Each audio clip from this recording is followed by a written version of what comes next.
शेवटचा श्लोकच घेणार आहे मी.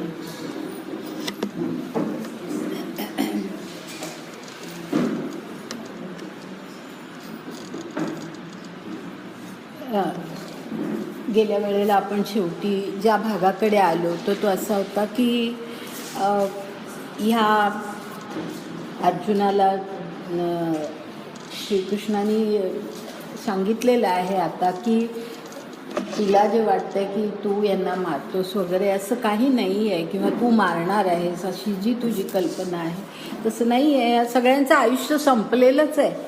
यांचे आयुष्य सरले आता रीती सोपे असं म्हटलंय. म्हणजे आता काय सोपं राहिलेलं आहे, त्यांची आयुष्य रेषा संपलेली आहे. तू फक्त एक निमित्त हो. आणि जे शेवटी म्हटलंय की बळीये जगी दुर्मद ते वधिले विषद सायासू न लागता. हे सगळे जे इथे जमलेले आहेत ते अत्यंत मदोन्मत्त झालेले होते आणि त्यांना मारणं आवश्यकच होतं आणि त्यांना मी मारून टाकलेलंच आहे. फक्त आता तू एक शेवटची जी काही एक रीत आहे ती तू कर आणि वधिले असं तुझा लौकिक असा होऊ दे की वधिले विशद सायास न लागता. म्हणजे विशद म्हणजे अगदी उघड त्यांना सगळं मारून टाकलं. विशद ह्याचा अर्थ उघड करणं, स्पष्ट करणं, किंवा आणखी एक अर्थ त्याचा आहे की समूळ नाहीसं करणं. की ह्या सगळ्यांना समूळ नाहीसंच करून टाकलेलं आहे अर्जुनानी आणि त्याला काही सयास फार मोठे काही प्रयत्नसुद्धा त्याला करावे लागले नाही. अशी तुझी कीर्ती होऊ दे. या गोष्टी विश्वाचा वाकपट्टी लिहून निघाली किरीटी जगा माझी असं म्हटलंय की ह्या असं हे सगळं वाकपटावरती म्हणजे लोकांनी एकमेकांना सांगू देत की काय अर्जुनाचा पराक्रम पहा, सर्वांना ह्यांनी मारून टाकलं ह्या युद्धामध्ये. तर अशा प्रकारची म्हणजे हे ज्यांना मारणं योग्य होतं त्यांना मारून टाकलेलं आहे. तर अशी तुझी कीर्ती होऊ दे जगा माझी. अशा प्रकारे ह्या इथपर्यंत आपण आलो होतो. ही 481 ओवी होती, तिथपर्यंत आपण गेल्या वेळेला आलो. आता त्याच्या पुढे आपण जातोय. त्याच्या पुढे 35वा श्लोक आहे. तो श्लोक मी घेणार आहे आणि मग ओव्या घेणार आहे. ह्याचं कारण मुख्यतः असं आहे की त्या श्लोकामध्ये तर सगळं स्पष्ट होतच आहे, पण ज्ञानदेवांनी सुद्धा पुढे या श्लोकाचा उल्लेख केला आहे की श्लोकात असं म्हटलंय असं ज्ञानदेव म्हणतात, म्हणून आपल्याला हा श्लोक माहिती असला पाहिजे, म्हणून आपण तो पाहायचा आहे. आता श्लोक असा आहे की आता हा जो श्लोक आहे तो कोणाच्या तोंडी आहे तर संजयाच्या तोंडी आहे. संजय धृतराष्ट्राला आता सांगतोय की जे काही त्यांनी पाहिलंय, जे काही त्यांनी ऐकलंय त्या रणभूमीवरती चाललेलं, श्रीकृष्ण काय बोलला आहे, जे काही त्यांनी ऐकलेलं आहे ते सगळं बोलणं ऐकल्यानंतर अर्जुनाची अवस्था काय झाली हे प्रथम हा संजय सांगतोय धृतराष्ट्राला. आणि ते अशा शब्दामध्ये सांगितलेलं आहे. एतत् श्रुत्वा वचनम केशवस्य कृतांजलिर्वेपमानः किरीटी. ह्या प्रत्येक ह्या शब्दाला बरेच ह्याच्यामध्ये असे शब्द आहेत ना की ते नीट आपल्याला समजून घ्यायचे.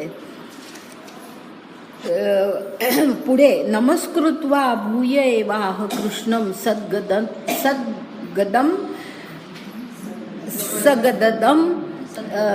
भीतः प्रणम्य. सगदगदम भीतः प्रणम्य. आता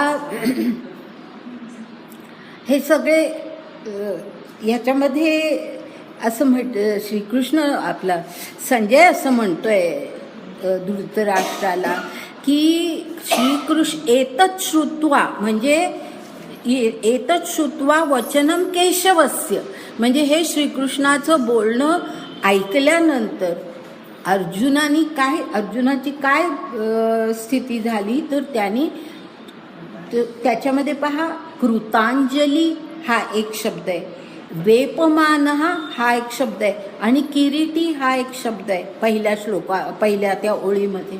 तर त्याच्यामध्ये कृतांजली याचा अर्थ असा की हात जोडणं, पण ते कसं की कृतज्ञतेचा भाव, आदराचा भाव, प्रेम हे त्याच्यामध्ये आहे. त्याला कृतांजली म्हणतात की ओंजळ आपण जोडायची, पण ती कशी तर त्या कृतज्ञतेच्या भावाने, आदराच्या भावाने, प्रेमाच्या भावाने ती ओंजळ जोडायची. आणि पुढे जे आहे वेपमान किरीटी, हे जे दोन शब्द आहेत ना ते असे आहेत.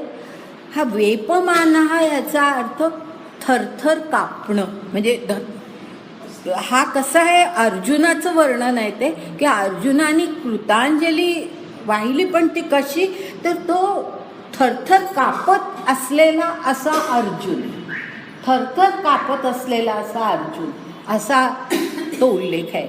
वेपमान किरीटी. आता या ठिकाणी हा जो किरीटी शब्द आहे तो शब्द जो आहे अनेक वेळेला आत्तापर्यंत येऊन गेला आहे. मी प्रत्येक वेळेला फक्त त्याचा एवढाच अर्थ मी आत्तापर्यंत सांगितला आहे की किरीटी असं त्याला म्हणतात, कारण त्याच्या मस्तकावरती जो काही धारण त्यांनी केलेला मुकुट होता त्याला उद्देशून ह्याचा अर्जुनाला किरीटी असं म्हणतात. पण तसं का म्हणतात तर ते आपल्याला माहिती असलं पाहिजे. आणि बरोबर ह्या श्लोकामध्ये हे जे दोन शब्द एकमेकाला लागून आलेले आहेत ना ते कसे परस्पर विरोधी आहेत पहा. की किरीटी हा असं नाव ह्याला अर्जुनाला जे आहे ते अशामुळे आहे की त्याच्या मागे अशी एक कथा आहे की दोन महाभयंकर असे राक्षस होते. त्यांचं नाव कलाय आणि खंज आणि कालाय अशा नावाचे दोन राक्षस होते की जे इंद्राला सुद्धा आवरत नव्हते. आणि इंद्र हा अत्यंत शूर, म्हणजे देवांमधला सर्वात शूर असं इंद्राचं वर्णन आहे. तर इंद्राला सुद्धा ते आवरत नव्हते. त्यावेळेला इंद्राने अर्जुनाला विनंती केली होती की तू ह्यांचा वध कर म्हणून. आणि अर्जुनाने एकट्याने पराक्रम गाजवून त्या कलाय आणि खंज या दोनही राक्षसांचा वध केला. आणि त्यांनी अशा राक्षसांचा वध केला म्हणून इंद्राने त्याला जो किरीट म्हणजे जो मुकुट दिला की ज्याला स्वर्गीय तेज होतं, अशा प्रकारचा मुकुट त्याला दिला. आणि तेव्हापासून अर्जुनाने तोच मुकुट आपल्या मस्तकावरती धारण केलेला आहे. तर म्हणून त्याला किरीटी असं म्हणतात. तर असा तो इतका पराक्रमी की इंद्राला सुद्धा जे आवरत नव्हते अशा राक्षसांचा वध ज्या अर्जुनाने केला होता म्हणून त्याला किरीटी म्हणतात. त्याच्याच बाबतीमध्ये काय म्हटलंय, वेपमान तो थरथर कापतोय, तो भीतीने थरथर कापतोय. म्हणजे लक्षात घ्या की इतका पराक्रमी अर्जुन भीतीने कापतो आहे. भीतीने असेल, त्याच्या हे मनामध्ये जे सगळे भाव निर्माण झाले, कृतज्ञता आहे, प्रेम आहे, असं भयंकर ज्या वेळेला एखादा भाव निर्माण होतो त्यावेळेला ही अवस्था जी होते. पण त्याच्यामध्ये भीती, कारण त्याचा उल्लेख पुढे पण आहे. तर म्हणून हे जे दोन शब्द आहेत हे आपल्याला फार मोठं म्हणजे अशा प्रकारे श्लोकात आणले की किरीटी जो आहे, जो असा इतका पराक्रमी आहे, तो भयभीत होऊन थरथर कापतोय, असं त्याच्यात परस्पर विरोध दाखवण्याचा प्रयत्न या श्लोकामध्ये झालेला आहे. आणि मग अशा ह्यांनी कृतांजली तर हे केलीच, म्हणजे आपले हात जोडले. नमस्कृत्वा भूय एवाह कृष्णम. आता हे जे वर्णन आहे त्याच्यामध्ये पुढे जे आहे की तो त्याचं हृदय, त्याचं अंतःकरण ह्या सगळ्या भावनांमुळे त्याचं अंतःकरण सद्गद झालं म्हणतो ना आपण, गदगदलं असं आपण मराठीमध्ये सुद्धा शब्द आहे, गदगदलं तोच शब्द आहे. तर असं असं त्याचं अंतःकरण झालं आणि त्यांनी तो म्हणजे खाली पूर्णतः खाली, ज्याला आपण साष्टांग नमस्कार म्हणतो, असा तो भूमीवरती पूर्णतः आडवा झाला, साष्टांग नमस्कार घातला.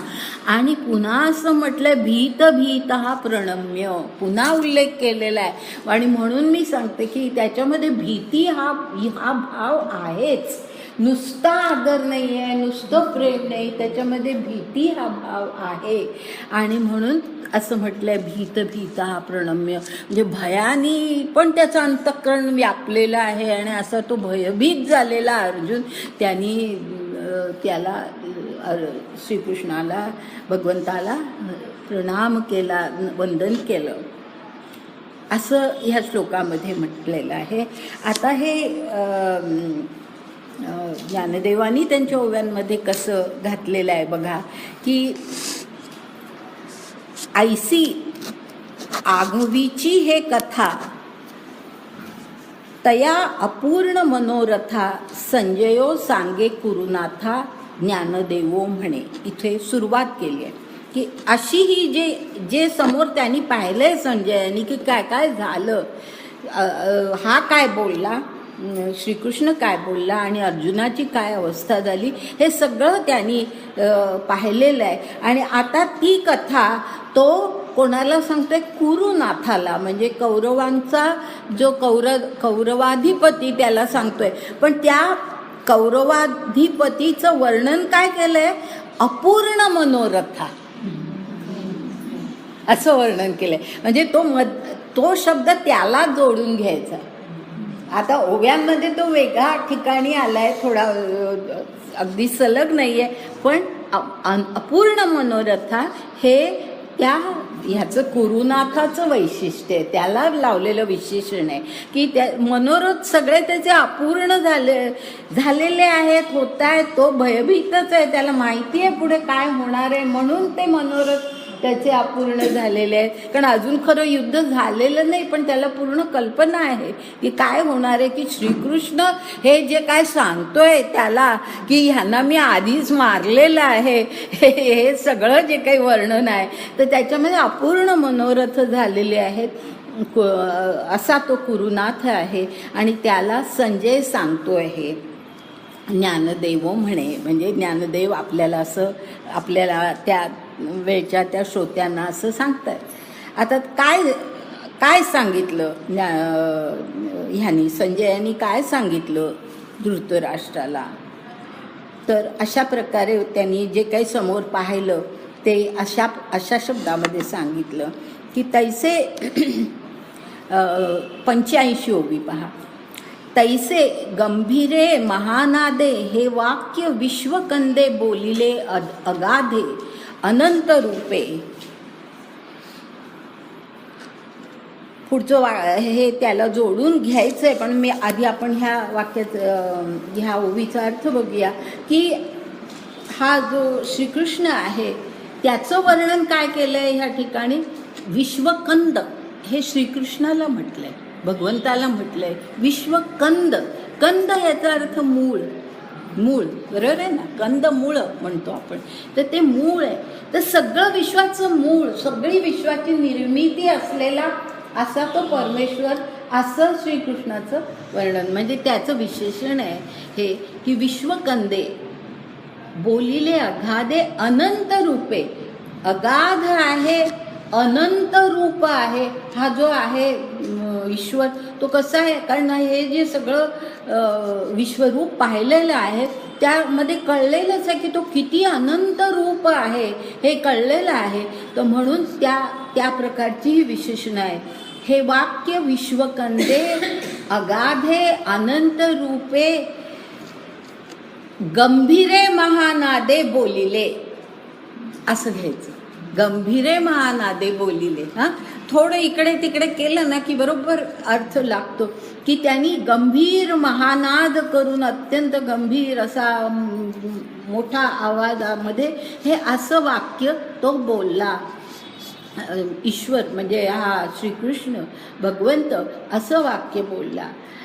आणि म्हणजे काय काय वाक्य की जे आधी सांगितलंय ना की हे सगळ्यांना मी मारलेलं आहे, आता तू फक्त निमित्त हो आणि आता फार सोपं आहे, तू तेवढं कर आणि तुझी कीर्ती होऊ दे. हे जे वाक्य आहे जे श्रीकृष्णाने बोललेलं आहे ते वाक्य त्यांनी संजयानी ह्याला सांगितलं. पण ते सांगताना असं महानाद करून श्रीकृष्ण असं बोलला, असं आहे ते. तो महानाद संजयाचा नाही आहे, महानाद हा श्रीकृष्णाचा आहे. तर असं गंभीर महानाद करून हे वाक्य तो बोलला. अनंत रूप असा तो ईश्वर बोलला. आणि मग पुढची ओवी, ते अर्जुने मोटके ऐकिले. मोटके ह्याचा अर्थ ऐकलं मात्र. हे वाक्य श्रीकृष्णाचं मोटके ह्याचा अर्थ थोडंसं ऐकलं मात्र असं आपण म्हणतो ना. हे अर्जुने मोटके ऐकले आणि सुख की भय दुणावले. हे नेणो ज्ञानदेव म्हणतात की हे मला माहीत नाही, सुख दुणावलं त्याचं का भय दुणावलं, पण सुख की भय दुणावले हे नेणो. परी कपिन्नले ललाट, कपिन्नले म्हणजे त्याचं सगळं, कपिन्नले याचा अर्थ सगळं अंग कापायला लागलं, थरथरायला लागलं. तर भयानी का सुखानी ते माहीत नाही, पण त्याचं सगळं अंग कापायला लागलं आणि सर्वांग तयाचे. पुढे सखोलपणे वळली मोट आणि तैसेची जोडले करसंपुट. वेळोवेळा ललाट चरणी ठेवी. म्हणजे सखोलपणे, आता हा सखोलपणे ह्याचा अर्थ असा की हे जे श्रीकृष्णाचे शब्द आहेत, हे जे काही त्यांनी सांगितलं आहे त्याच्यामुळे जे काही विचार, ज्या काही भावना अर्जुनाच्या मनामध्ये निर्माण झाल्या त्या सखोल पोचल्या होत्या, त्याच्या अंतःकरणामध्ये सखोल पोचल्या होत्या. म्हणजे हा सखोलपणे हा शब्द ह्याला आहे अर्जुनाच्या संदर्भामध्ये, की अर्जुनाच्या अगदी अंतःकरणामध्ये ह्या सगळ्या भावना जे काय असेल ते भय आहे का सुख आहे माहीत नाही, पण ते सखोल पोचलेलं होतं. वळली मोठं म्हणजे सगळं अंग त्यांनी, ज्याला मी मगाशी म्हटलं साष्टांग नमस्कार, तोच अर्थ यामध्ये आहे की वळली मोठं, खाली संपूर्ण शरीर त्यांनी वाकवलं आणि तैसेची जोडले करसंपुट. वेळोवेळा ललाट चरणी ठेवी. पुन्हा पुन्हा तो आपलं मस्तक ह्या भगवंताच्या चरणावरती ठेवत होता. तेवीची काही बोलो जाये, तव गळा बुजलाची ठाये. हे सुख की भय होये हे विचारा तुम्ही. श्रोत्यांना म्हणतात ज्ञानदेव, तुम्हीच विचार करा की हे सुख होतं असावं का भय असावं. त्याचा गळा बुजला म्हणजे शब्द फुटेना, इतकं अंतःकरण भरून गेलेलं आहे त्या भावनांनी की त्याला शब्द फुटेनात. आणि गळा बुजलाची ठाये, हे सुख की भय होये हे विचारा तुम्ही असं म्हटलंय. आता श्रोत्यांवर आपल्यावरच सोपवले की काय आहे तुम्हीच विचार करा. पण पुढे मग ते काय म्हणतात, आणि म्हणून मी तो श्लोक घेतला की तो श्लोक माहिती असला पाहिजे. पुढे वाक्य पहा, म्हणजे पुढची ओवी काय आहे पहा, 89वी ओवी. परी तेव्हा देवाचेनी बोले, अर्जुना हे ऐसे जाहले, मी या पदावरी देखिले श्लोकीचिया. हां आहे ना, मी जे मगाशी सांगितलं, मी श्लोकीची म्हणजे श्लोकातल्या पदांवरून मला असं वाटतंय की तो घ्यायला होता. कारण श्लोकामध्ये तसं आहे, भयभीत शब्द आहे, नंतर आणखी वेपमाना शब्द आहे. हे जे शब्द आहेत त्याच्यावरून, म्हणून ते ज्ञानदेव म्हणतात. आधी म्हणाले ते की तुम्हीच समजा की काय, तुम्हीच विचार करा हे काय असावं, पण नंतर ते म्हणतात की मला असं वाटतं की देवाचे बोल जे त्या श्लोकामध्ये आहेत तर ते त्यावरून असं वाटतं, अर्जुना हे ऐसे जाहले मी या पदावरी देखील श्लोकीची या मग तैसाची भेण भेण. म्हणून मग आता स्पष्टपणे ज्ञानदेव म्हणतात भेण भेण म्हणजे भ्यायलेला आहे, भ्यायलेला आहे. मग तैसाची भेण भेण पुढती जोहारुनी चरण मग म्हणे जी आपण ऐसे बोलिला बोलिले ती. म्हणजे आता श्रीकृष्णाला तो असं म्हणतोय, घाबरत घाबरत भीत भीत पुन्हा पुन्हा देवांच्या चरणाला नमस्कार करतोय आणि भीत भीत पुन्हा त्या असं आता वाक्य पुढे अर्जुन बोलतोय, अर्जुनाने पुढे असं संभाषण केलंय.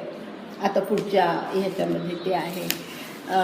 पुढचा आता श्लोक मी घेत नाही, आपण ओव्या फार छान आहेत त्याच घेऊया.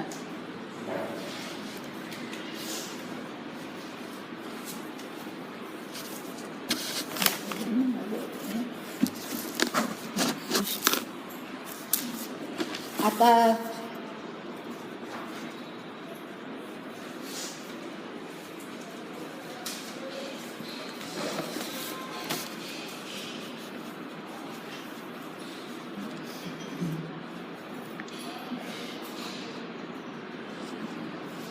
तर असं त्या ह्याला म्हणतो की ऐसे बोलले की, तुम्ही असं म्हणालात. आता अर्जुन काय म्हणतोय पहा. अर्जुन असं म्हणतोय भगवंताला, बुद्धिमंत आहे, त्या क्षणाला घाबरलाय, सगळे भाव मनात आहेत, सगळं आहे, पण विचार करतोय की हे जे काही आपल्याला सांगितलं की मी ह्या सगळ्यांना आधीच मारून टाकलेलं आहे, तू फक्त निमित्त हो वगैरे, हे जे काही सांगितलंय आणि सगळ्या त्या विश्वरूपामध्ये सगळी पृथ्वीच मुळी, सगळं जग, सगळं त्रिभुवनच मुळी नष्ट झालेलं अर्जुनाने पाहिलेलं आहे. आणि त्यामुळे आता अर्जुन प्रश्न काय करतोय बघा या पुढच्या ह्याच्यामध्ये की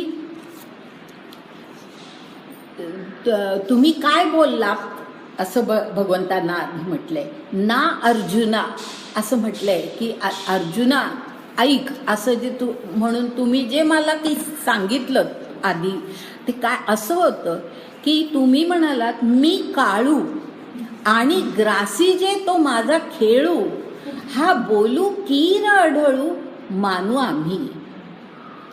हा म्हणजे अर्जुन त्यांना म्हणतोय की तुम्ही मला सांगितलं की मी प्रत्यक्ष काळ आहे, मी प्रत्यक्ष काळ आहे आणि ग्रासी जे तो माझा खेळ आहे, म्हणजे ही माझी लीला आहे की मी सगळ्या जगताचे जे काही शेवट होतो तो ती माझी लीला आहे. हा बोलू कीर आढळू मानू आम्ही, म्हणजे हे तुमचे बोल आम्हाला अगदी, मला अगदी मान्य आहे. कीर म्हणजे अगदी पूर्णतः मला हे तुमचे बोल मान्य आहेत, कारण हे तुमचे बोल आहेत, मी ते मानतो. पण आता अर्जुनाचा हे असा आहे प्रश्न त्याच्यावरती, परी तुवा जी काळे आजी स्थितीची ये वेळे ग्रासी जे हे न मिळे विचारासी. हां, आलं लक्षात तुमच्या ऐकल्यानंतर की तुम्ही जे म्हणताय की तुम्ही काळ आहात आणि तुम्ही सगळ्यांना ग्रासून टाकताय, परंतु आज आत्ता वेळ कुठली आहे, स्थितीची वेळ आहे. कारण संपूर्ण त्रिभुवनाचा सगळा जो काही काळ आहे त्याच्यामध्ये काही काळ स्थितीचा असतो, काही काळ लयाचा असतो, पण सगळी पृथ्वीच मुळे नष्ट झालेली बघितली अर्जुनाने. तर मग हे कसं काय, तर स्थितीची वेळ आहे ही काही लयाची वेळ नाहीये, ही उत्पत्तीची वेळ नाहीये. हे तीन वेगळ्या वेळा असतात, उत्पत्तीची वेळ वेगळी, स्थितीची वेळ वेगळी आणि लयाची वेळ वेगळी. तर असा प्रश्न आहे अर्जुनाचा की परी तुवा जी काळे आजी स्थितीची ये वेळे ग्रासीजे हे न मिळे विचारासी. मला हे पटत नाही, माझ्या विचाराला हे पटत नाही की आता स्थितीच्या वेळी तुम्ही हा सगळ्यांना ग्रासून कसं टाकता. मधल्या एक दोन ओव्या सोडूया. कारण ते थोड्या उपमा दिल्या ते त्या पलीकडे काही नाही. 95वी ओवी बघा. म्हणजे ना असं अखंड राहतो तो विचार म्हणून मी मधले काही गायचे. 95 ओवी आहे. पै तुझ अखंडिता काळा तिन्ही आहाती जी वेळा त्या तिन्ही परी सबळा आपुलाला समयी. म्हणजे तू अखंडित काळ आहेस, अखंडित आहे तू, अगदी कायम तुझं स्वरूप आहे हे काळ. हे आता काळाच्या 3 वेळा असतात. तिन्ही आहाती जी वेळा म्हणजे उत्पत्ती आहे, स्थिती आहे आणि लय आहे, अशा 3 वेळा असतात. आणि त्या तिन्ही परी सबळा आपुलाला समयी. म्हणजे प्रत्येक स्थितीची एक किंवा प्रत्येक अवस्थेची एक एक वेळ ठरलेली असते. की स्थितीची वेळ म्हणजे स्थितीची, सगळं जग काही त्यावेळेला बुडत नाही, प्रलय पूर्ण होत नाही. प्रलयाचा काळ असतो त्यावेळेला स्थिती राहूच शकत नाही, आणि उत्पत्तीचा काळ असतो त्यावेळेला हेही राहू शकत नाही. ते पुढच्या ओव्यांमध्ये आलंय बघा. आता पुन्हा मी वाचते. पै तुझं अखंडिता काळा तिन्ही आहाती जी वेळा त्या तिन्ही परी सबळा आपुलाला समयी. सबळा म्हणजे प्रत्येक अवस्थेला बळ आहे, त्यावेळेला तीच अवस्था असली पाहिजे.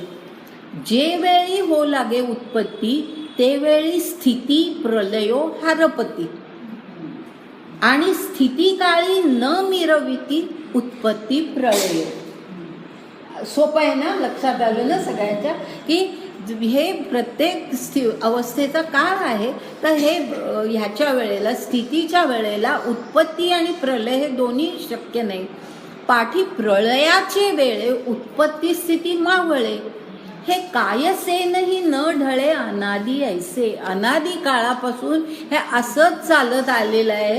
हे कशामुळेही कायसेनही म्हणजे कशामुळेही हे ढळत नाही, हे बदलत नाही, हे अखंड. तू काळ आहेस बरोबर आहे, पण काळाच्या ह्या 3 स्थिती आहेत किंवा 3 अवस्था आहेत, आणि त्या अवस्था त्यांच्या वेळेला तशा असतातच, त्या सबळ असतात. म्हणजे एखाद्या किंवा काही माणसांचं मृत्यू होणं हे गोष्ट वेगळी, पण त्या विश्वरूपाच्या एकूण सगळ्या देखाव्यामध्ये अर्जुनाने काय पाहिलं की सगळेच जात आहेत, सगळेच मुळी त्याच्या मुखांमध्ये जात आहेत. आणि म्हणून हा त्याला प्रश्न आलाय की हा आता स्थितीची वेळ असताना हा प्रलय कसा काय होतोय पुढे. म्हणून आजी तरी भोगे स्थिती वर्ती जता आहे जगे एथ ग्रासीसी तू हे न लगे माझा जीवी. म्हणजे आता सोपं आहे ना, कळलं ना, कारण मी सगळं आधीच सांगितले की आता हा स्थितीचा काळ असताना तू सगळ्यांना ग्रासून टाकतोय, हे मला पटत नाही, माझ्या जीवाला हे पटत नाहीये.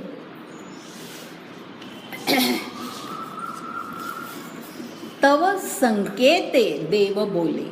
आता हा अर्जुनाने प्रश्न केलाय त्याला, त्याच्यावर आता भगवंताचं उत्तर असं आहे. तव संकेते देव बोले अगा ह्या दोन्ही सैन्यासीची मरण पुरले. ते प्रत्यक्ष तुझं दाखविले येर यथा काळे जाण. ह्याचा नीट अर्थ लक्षात घ्या. ह्या ओवीचा अर्थ असा आहे की तव संकेते देव बोले. संकेत म्हणजे संकेत केला, आदेश दिला. हा, संकेत किंवा आदेश. याला आदेश का म्हटलंय तर मी आधी ह्याचा अर्थ सांगते आणि नंतर त्याला संकेत किंवा आदेश का म्हटलंय हे मी सांगते. तर ह्याला संकेत करून देव असं म्हणाले.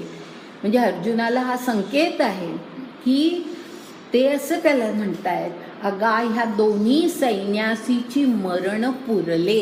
ह्याचा अर्थ असा, मरण पुरले म्हणजे ह्या दोन्ही सैन्यातल्या सर्वांची त्यांचं आयुष्य संपलेलंच आहे. मरण पुरले याचा अर्थ हा आहे की त्यांचं आयुष्य संपलेलंच आहे, संपलेलंच आहे. ते प्रत्यक्ष तुझं दाविले. म्हणजे मी तुला दाखवलं की त्यांचं आयुष्य संपलेलं आहे, हे मी तुझ्या नजरेला आणून दिलं, तुला प्रत्यक्ष मी दाखवलं. येर यथा काळे जाण. ह्याचा अर्थ असा की प्रत्यक्षात ते आत्ता मृत्यू पावलेले नाहीये, यथाकाळ ते मृत्यू पावले. आयुष्य रेषा संपली आहे, आयुष्य रेषा संपली, मरणाची वेळ यायची आहे त्यांची. यथाकाळे ते संपणार आहे त्यांचं आयुष्य आणि ते तू संपवणार. म्हणजे पुन्हा अर्जुनाला त्याला तेच सांगायचं आहे की तू संपवणार आहेस हे सगळं. तर ते त्यांचं आयुष्य संपलेलं आहे, पण यथाकाळे ते सगळं निपटून टाकायचं आहे तू. हा पुन्हा संकेत शब्द आहे बघा. हा संकेतो जेव्हा अनंता वेळू, बरोबर आहे ना, अनंता वेळू लागला बोलता. हा म्हणजे हा संकेत असं का म्हटलंय हे आता सांगते की संकेत याचा अर्थ असा की काही गोष्टींचा आदेश किंवा काही गोष्टींचा संकेत ईश्वर देत असतो.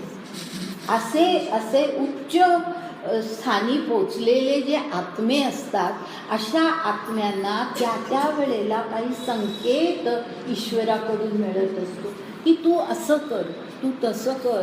हे जे सांगितलं जातं, हे सांगितलं जातं ते आदेश असतात, ते संकेत असतात.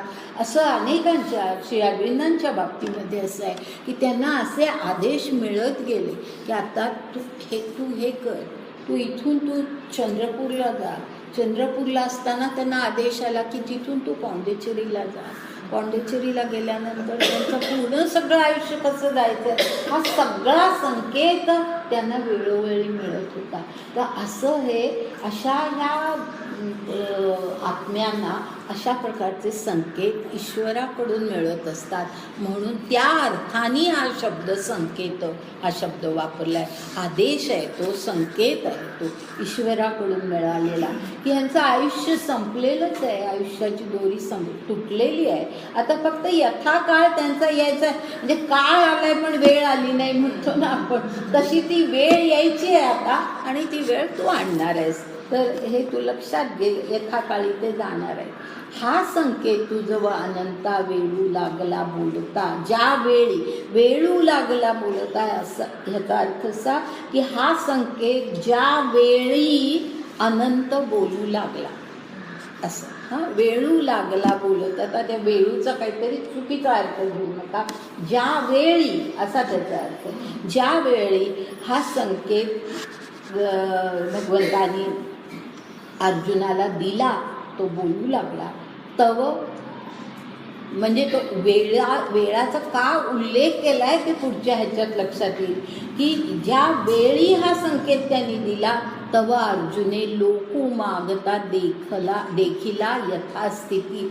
बरोबर त्याच वेळी असं घडलं की सगळं पूर्वी जे काही जग अर्जुनाच्या डोळ्यासमोर होतं, जे रणांगण होतं, जे कुरुक्षेत्र होतं, जी दोन्ही सैन्य त्याच्या डोळ्यासमोर होती, ते सगळं जसंच्या तसं पुन्हा त्याला दिसलं. म्हणजे ते विश्वरूप गेलं आणि त्याला पुन्हा सगळं जे होतं ते दिसतं. म्हणजे हा संकेत दिला आणि त्यानंतर काय घडलं तर त्यावेळेला अर्जुन लोकू मागुता म्हणजे पुन्हा मागुता, पुन्हा देखिला यथास्थिती, जसं पूर्वी होतं तसं सगळं त्याला लोकू म्हणजे सगळी ती माणसं, ते सगळं रणांगणावरचं सगळं जे काही दृश्य होतं ते सगळं जसंच्या तसं त्याला दिसलं. आता हे झाल्यानंतर मग आता अर्जुन म्हणतोय भगवंताला, मग म्हणत असे ह्या लहान लहान ओव्यांच्या मध्ये कोण कोणाला म्हणतंय हे लक्षात घेतलं नाही तर आपल्याला अर्थ लागणार नाही. म्हणून मी पुन्हा सांगते की हा मधल्या काही ओव्या ह्या श्रीकृष्णाच्या तोंडी आहेत, संकेत त्यांनी दिलेला आहे. मग अर्जुनाला काय परिस्थिती झाली किंवा त्याला काय दिसलं ते आहे. आणि मग आता अर्जुन काय म्हणतोय ते पुढे आहे. 501 ओवी पहा, 501 ओवी अशी आहे. मग म्हणत असे देवा तू सूत्री विश्व लाघवा, जग आला मा आघवा पूर्वस्थिती पुढती. म्हणजे त्याला तो म्हणतोय, अर्जुन म्हणतोय, तू ह्या सगळ्या विश्व लाघवाची सूत्र मुळी तूच आहेस. सूत्र सगळी तुझ्या हातात आहे. तू सूत्री, ह्याचा अर्थ तुझ्या हातात ते सगळी सूत्र आहेत.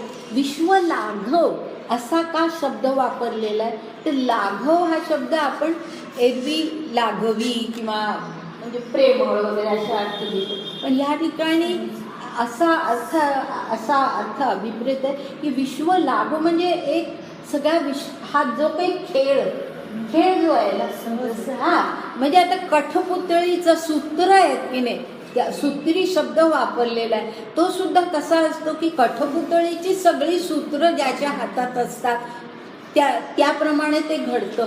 तसं ह्या खेळाची, ह्या विश्वाच्या खेळाची, विश्व लाघव म्हणजे ह्या विश्वाच्या खेळाची, ह्या विश्वामध्ये घडणाऱ्या लीलेची सगळी सूत्र तुझ्या हाती आहे, तुझ्या हाती आहे. अर्जुन म्हणतोय भगवंताला की ह्या विश्व लाघवाचा तू सूत्री विश्व लाघवा, म्हणजे या सगळ्या विश्वरूपी खेळ हा जो सगळा चाललेला आहे, म्हणजे काय घडणार आहे, कसं घडणार आहे, हे सगळं मुळी त्याची सूत्र तुझ्या हातात आहे. जग आला मा आघवा पूर्वस्थिती. अरे बाबा, म्हणजे मग मी आता पाहिलं, मा याचा अर्थ या ठिकाणी नको असा नाही आहे, नाही तर मा ह्याचा अर्थ नको असा होतो, पण ह्या ठिकाणी तसं नाही आहे.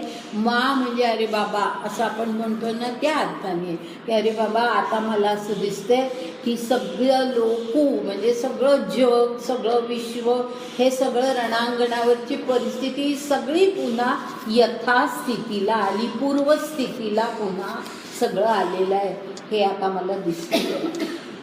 आणि म्हणून म्हणजे तू सूत्र हलवायची, आत्तापर्यंत तू वेगळं दाखवलंस, आता तू काहीतरी वेगळं खेळ दाखवतोयस, हे सगळं आता मला कळलेलं आहे.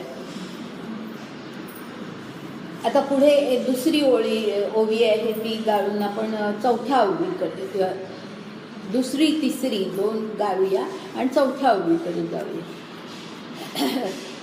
देवा जियालेपणे जग धरी तुझा ठाई अनुराग आणि दुष्टातया भंग अधिकाधिक. म्हणजे आता तो भगवंताला म्हणतोय की जियालेपणे जग, ह्याचा अर्थ की सगळ्या जगाचं जीवन मुळी तूच आहेस, सगळ्या जगाचं जीवन. जियालेपणे जग, ह्याचं जियालेपण जे आहे जगाचं, त्याचं सगळं जीवन जे आहे ते मुळी तूच आहेस. धरी, आणि म्हणून धरी तुझा ठाई अनुराग, म्हणजे हे सगळं जग तुझ्यावरती प्रेम, तुझ्याबद्दल त्याला, या जगाला प्रेम वाटतं. आणि दुष्टातया भंग अधिकाधिक, म्हणजे जे दुष्ट असतात त्यांना मात्र ते प्रेम वाटत नाही, बाकीच्यांना ते प्रेम वाटतं, त्यांना मात्र हे सगळं, त्यांचा सगळ्यांचा भंग होतो. दुष्ट जे असतात त्यांचा भंग होतो, त्यांचा नाश होतो तुझ्यामुळे, म्हणजे तू हे सगळं घडवून आणतो. पुढची ओवी. पै त्रिभुवनीची या राक्षसा महाभय तू ऋषिकेशा, म्हणून पळता ती दिशा पहिलीकडे. म्हणजे सगळ्या या त्रिभुवनामध्ये असलेले जे सगळे राक्षस, राक्षसाचा अर्थ ज्यांची वृत्ती राक्षसी आहे ते राक्षस. आपण राक्षस म्हणजे फक्त एक काहीतरी भव्य, काहीतरी वेगळा देह असलेल्या जो काही आहे देहाकृतीला आपण राक्षस म्हणतो, तसं नाही. या ठिकाणी राक्षस हा शब्द राक्षसी वृत्तीला उद्देशून आहे. तर ज्यांची राक्षसी वृत्ती आहे ते मात्र काय होतात, कारण त्यांचा भंग होणार तुझ्यामुळे हे त्यांना माहिती असतं. तर महाभय तू ऋषिकेशा, तू त्यांना महाभय वाटतोस. इतरांना तुझ्याबद्दल प्रेम वाटतं, पण ह्यांना तुझ्याबद्दल अत्यंत भीती वाटते, म्हणून पळतात ती दिशा पहिलीकडे. ह्या त्या दिशेला पळतात, ते तुझ्यापासून दूर जातात. तो ते जे सगळं विश्वरूप त्यांनी पाहिलं अर्जुनाने, त्याच्यामध्ये हे असंच दिसलं होतं. तुम्हाला आठवत असेल तर पहा की कोणी हात जोडले, कोणी नमस्कार केला, कोण घाबरून गेलं. हे अशा प्रकारचं जे वर्णन आहे त्या सगळ्या वर्णनाचं आता हा उल्लेख अर्जुनाने केलेला आहे की राक्षसांना भय वाटलं आणि म्हणून ते पळत होते तुझ्यापासून. आणि पुढे पहा काय म्हटले, येर म्हणजे बाकीचे, राक्षसी वृत्ती नसलेले बाकीचे. मग ते कोण, तर सुर सिद्ध किन्नर. सुर म्हणजे देव, सिद्ध म्हणजे सिद्ध पुरुष. आता सिद्ध पुरुष म्हणजे काय मी अनेक वेळा सांगितलं, आता सांगत नाही. तर सिद्ध, सूर, सिद्ध, किन्नर ह्या तीन प्रकारचे हे लोक आहेत पहा. की सुर म्हणजे देवलोक वेगळाच, पण त्यामध्ये असणारे देव आहे. या सिद्ध म्हणजे या जगातले, या पृथ्वीवरच्या लोकांचा उल्लेख आहे, त्या ठिकाणी असणारे सिद्ध पुरुष. आणि किन्नर ह्या मानवेतर योनी म्हणायचं, मानवेतर योनी. यक्ष, किन्नर, गंधर्व हे देवही नव्हे, मानवही नव्हे, अशा प्रकारच्या योनी. तर त्या तिन्हीचाही उल्लेख केलेला आहे. पण हे तीनही कसे, ते राक्षसी वृत्ती त्यांच्यामध्ये नाही, त्यांच्यामध्ये अत्यंत चांगली वृत्ती असते. आणि म्हणून सुर, सिद्ध, किन्नर किंबहुना चराचर म्हणजे या बाकीचं सगळं, येर चराचर, हे बाकीचं सगळं चराचर ते तुझं देखोनी हर्ष निर्भर नमस्कारित असती. तुला बघून आनंदाने तुला नमस्कार करतात. आणि हे बघितलं प्रत्यक्ष अर्जुनाने डोळ्यांनी, हे सगळं चित्र बघितलेलं आहे त्या विश्वरूपाच्या संदर्भामध्ये. आठवतंय ना की हे काय काय घडलं, हे सगळ्याचं वर्णन आपण आधी पाहिलेलं आहे. तर ते आता तो सांगतोय की असं जे वाईट वृत्तीचे आहे ते तुला घाबरतात, जे चांगल्या वृत्तीचे आहे ते तुला नमस्कार करतात. हे जे आहे ना, हे आपल्याला सुद्धा उद्देशून आहे. लक्षात घ्या की हे आपल्याला उद्देशून आहे की वाईट वृत्ती असेल तर आपण ईश्वराला सुद्धा भीतो. आणि मग आपण असं काहीतरी त्याचं जस्टिफिकेशन किंवा काय म्हणायचं समर्थन करतो की नाही शिक्षा देतो. ईश्वर शिक्षा देत नाही, आपणच काहीतरी चुका करत असतो, आपल्याच वृत्ती काहीतरी वाईट असतात आणि म्हणून त्या पुढे आपल्याला आपल्या आयुष्यामध्ये त्या गोष्टी घडत असतात. तर ईश्वर शिक्षा देत नाही, आपल्या वृत्ती आणि आपल्या कृती ह्या तशाच प्रकारच्या असतात. आणि जर आपल्या वृत्ती आणि आपल्या कृती देवांसारख्या, सिद्धांसारख्या, किन्नरांसारख्या चांगल्या प्रकारच्या असतील तर आपण ईश्वराला मनोभावे नमस्कार करू. हे आपल्याला या ठिकाणी सांगितलेलं आहे. म्हणजे ह्याच्यातून, ह्या लहान सहान वर्णनातून ना आपल्याला काही गोष्टी सुचवलेल्या आहेत. तर गीता ही केवळ अर्जुनासाठी नाही, ती मुख्यतः आपल्यासाठीच आहे, हे आपण लक्षात घ्यायचं आहे. आता पुढे जाऊया आपण. पुढचा 37वा श्लोक आहे. तो श्लोक येत नाही, ओव्यांमध्ये जे आलं ते चांगलं आहे.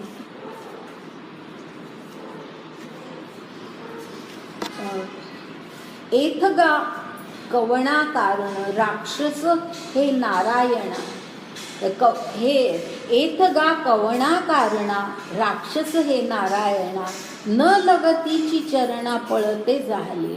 आणि हे तूते काही पुसावे येतुलाले आम्हासीही जाणावे तरी सूर्योदयी राहावेत कैसेनी तमे. लक्षात आलं काही की काय सुंदर शब्दामध्ये ज्ञानदेवाने सांगितले की हे राक्षस हे ह्या नारायणा तुला पाहून तुझ्या चरणांना नमस्कार न करता हे पळतात का, हे तुला कशाकरता आम्ही विचारायचं. अर्जुन म्हणतो की तुला कशाला आम्ही विचारायचं, याचं कारण काय ते आम्हालाही ते जाणता येतं. आणि काय जाणता येतं तर काय सुंदर शब्दामध्ये ज्ञानदेवांनी ते सांगितले, सूर्योदयी राहावे कैसेनी तमे. म्हणजे एकदा सूर्योदय झाला की अंधार राहीलच कसा. सूर्योदय झाला की अंधार कसा राहणार, सूर्य उगवला की प्रकाशच पडणार. आणि आता हेच पुढे किती छान शब्दामध्ये त्याचं वर्णन केले पहा. सूर्योदयी राहावे कैसेनी तमे, सूर्योदय झाला की अंधार राहणारच नाही. म्हणजे राक्षस जे पळून जातात त्याचं कारण ते तम आहे, ते पळून जातात. कारण सूर्योदय झालेला आहे म्हणजे तुझा अवतार, तुला पाहिलेलं आहे, तू प्रत्यक्ष प्रकट झालास आणि त्यामुळे सगळे राक्षस पळाले. आता तेच कसं पुढे सांगितलंय, तू स्वप्रकाशाचा आगरू आणि जाला आहासी गोचरू, म्हणून या निशाचरा केरू फिटला सहज. म्हणजे तू स्वप्रकाशाचा आगरू, तू स्वप्रकाशितच आहेस. सूर्य हा स्वप्रकाशित आहे, त्याला कोणाच्यामुळे प्रकाश मिळत नाही इतका. आणि स्वप्रकाश ह्याच्यामध्ये केवळ भौतिक प्रकाश असा अर्थ घेऊ नका. त्याचा अर्थ स्व, ह्याचा अर्थ आत्मा. तू आत्मप्रकाशाचं आगर आहेस. आत्मप्रकाशाचं म्हणजे शुद्ध आत्मा ज्याला म्हणायचं, शुद्ध आत्मा, त्याचं तू आगर आहेस, त्याचं तू निधान आहेस, खाण आहेस. आगर म्हणजे खाण, त्याचा साठा. स्वप्रकाशाचा ह्याचा अर्थ एक भौतिक प्रकाश घेऊ नका. त्याचा अर्थ त्याच्यामध्ये आत्मप्रकाशाची तू खाण आहेस. म्हणजे आत्मा किती प्रकाशित असतो असा परमेश्वरा इतका कोण असेल स्वप्रकाशाचा आगरू. तर तू स्वप्रकाशाचा आगरू आणि जाला असे गोचरू. गोचर ह्याचा अर्थ गो म्हणजे इंद्रिय. आता डोळे हे इंद्रिय आहे, तर गोचर होणं म्हणजे दृष्टीला पडणं, डोळ्यांना दिसणं. गो म्हणजे केवळ डोळे नव्हे, गो याचा अर्थ सगळी आपली जी इंद्रिय आहेत त्यांना गो असा शब्द आहे. पण गोचर ह्याचा इथे या अर्थाने म्हटलेलं आहे की तू दृष्टीला पडलास. जाला आहासे गोचरू म्हणजे तू प्रकटलास, तू दृष्टीला पडलास. म्हणजे जसा सूर्य उगवला की तम नाहीसा होतो, अंधार नाहीसा होतो, तसा तू प्रकटलास. म्हणून या निशाचरा केरू फिटला सहजे, म्हणजे त्यांची दुर्दशा झाली. केरू फिटला म्हणजे दुर्दशा झाली, त्यांची दुर्दशा झाली की तुला बघितल्याबरोबर ते भयभीत झाले, त्यांची दुर्दशा झाली.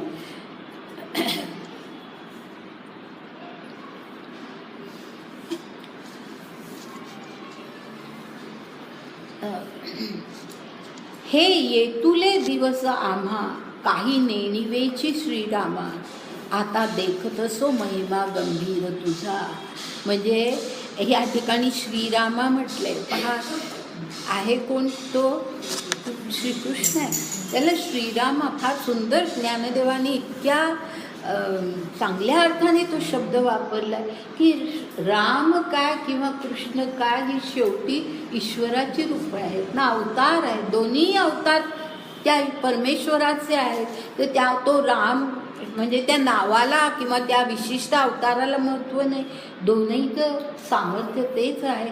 तर काही नेणवेची श्रीरामा म्हणजे अरे कृष्ण आम्हाला आत्तापर्यंत काहीच माहिती नव्हतं. नेणवे म्हणजे काही आम्हाला जाणीव नव्हती, आम्हाला काही माहिती नव्हतं. आता देखतसो महिमा गंभीर तुझा. म्हणजे महिमा म्हणजे आगळं असं तुझं वेगळं असं जे काय सामर्थ्य आहे, तुझं खरं सामर्थ्य जे आहे त्याचा महिमा काय आहे तो आत्ता गंभीर म्हणजे ते आत्ता आम्हाला योग्य प्रकारे, गंभीर म्हणजे सिरियस नव्हे, गंभीर याचा अर्थ योग्य प्रकारे, अगदी त्याचा खरा अर्थ, तुझ्या सामर्थ्याचा खरा अर्थ आत्ता आम्हाला कळला की तू काय करू शकतोस. हे सगळं आम्हाला आत्ता कळलं, मला कळलं. जेथुनी नाना सृष्टीची या ओळी पसरती भूतग्रामाची या वेली, तया महद्ब्रह्मा ते व्याली दैविकी इच्छा. म्हणजे ह्याचा अर्थ असा की दैविकी इच्छा म्हणजे देवा तुझ्या इच्छेने काय झालं तर नाना सृष्टीची या ओळी, ह्याचा अर्थ संपूर्ण सृष्टीच्या निराळ्या ओळी म्हटलंय, ओळी, पंक्ती. कारण सृष्टी ह्याचा अर्थ आपल्याला दिसते तेवढी सृष्टी नाही. सृष्टी किती अगाध आहे, किती प्रचंड आहे. आता तर आपल्याला माहिती आहे, विज्ञान सुद्धा शोध लावतं की केवढ्या प्रचंड सूर्यमाला आहेत अस्तित्वामध्ये, आणि किती प्रकारच्या ज्यांना काय म्हणतात आकाशगंगा आहेत वगैरे. हे सगळे शोध आता विज्ञानाने सुद्धा लावलेले आहेत, आणि ह्यांचा उल्लेख आपल्या या सगळ्या ग्रंथांमध्ये फार पूर्वीच्या काळी होऊन गेलेला आहे. त्याला त्यांनी म्हटले नाना सृष्टीची या ओळी, अनेक या सृष्टीच्या पंक्ती किंवा ओळी ह्या पसरती भूतग्रामाची या वेली. भूतग्राम म्हणजे भूतमात्रांचे समूह म्हणा, निराळे नाही, ग्राम ह्याचा अर्थ राहण्याचं ठिकाण असं नाही. ग्राम ह्याचा अर्थ आपण अनेक प्रकारची भूतमात्र आहेत ना, माणसं आहेत, निराळी जनावरं आहेत, पक्षी आहेत, कीटक आहेत, ते त्या सर्वाला उद्देशून भूतग्रामाची या वेली म्हटलंय. म्हणजे अनेक वेली आहेत. आणि अशा या सगळ्या सृष्टीला महद ब्रह्म याचा अर्थ पुन्हा काय माया. माया असा शब्द आहे. महद ब्रह्म याचा अर्थ माया असा आहे. पण आदी माया असं आपण जेव्हा म्हणतो ना, आता तुम्ही अगदी बरोबर शब्द वापरलाय तो. आणि आदी माया याचा अर्थ की त्या ईश्वराची माया. ईश्वराची माया म्हणजे पराशक्ती किंवा काय म्हणतो पराप्रकृती. महद ब्रह्म. तर त्या महद ब्रह्म म्हणजे आता हे जे कोणी कदाचित नवीन आले असतील त्यांना माहिती नाही म्हणून मी सांगते की ह्यामध्ये कल्पना अशी आहे की ईश्वराने जगाची निर्मिती केली असं आपण जे म्हणतो त्याचा खरा अर्थ असा आहे की ईश्वराने आधी ह्या पराशक्तीला, या आदिमायेला, आदिमाया त्याच्यातून उत्पन्न झाली आणि त्या आदिमायेनी ही संपूर्ण सृष्टी निर्माण केली. तर त्याला उद्देशून माया असं म्हटलंय. माया म्हणजे आभास नव्हे. या ठिकाणी अजिबात तो अर्थ घेऊ नका, कारण माया ह्याचा अर्थ आपण आभास असा घेतो. तो अर्थ या ठिकाणी मुळीच नाहीये. ईश्वराची माया, ईश्वराची आदिमाया म्हणजेच पराशक्ती, महद्ब्रह्म. महद्ब्रह्म की त्याच्यामुळे हे दैविकी इच्छा. बघा इथे स्पष्ट आहे की ईश्वराने इच्छा केली आणि त्याच्यातून महद्ब्रह्मानी सगळ्या सृष्टीला निर्माण केलं. व्याली याचा अर्थ प्रसवली. त्या पराशक्तीने, त्या आदिमायेने संपूर्ण सृष्टीला जन्माला घातलं. तर म्हणजे इच्छा किंवा संकल्प कोणाचा तर ईश्वराचा, पण कृती कोणाची तर त्या आदिमायेची. हा फरक कायम लक्षात राहू दे. जे नवीन आले त्यांना हे फार शाब्दिक वाटत असेल, पण हा फार महत्त्वाचा भाग आहे. हा लक्षात राहिलाच पाहिजे की जगाची निर्मिती ही अशा प्रकारे ह्या आपल्या अध्यात्मामध्ये अशा प्रकारे सांगितलेली आहे. आता त्यानंतर पुढच्या काही ओव्या गाडूया, कारण साधारण तसेच उल्लेख आहेत त्या ठिकाणी. पुढे जाऊ आपण.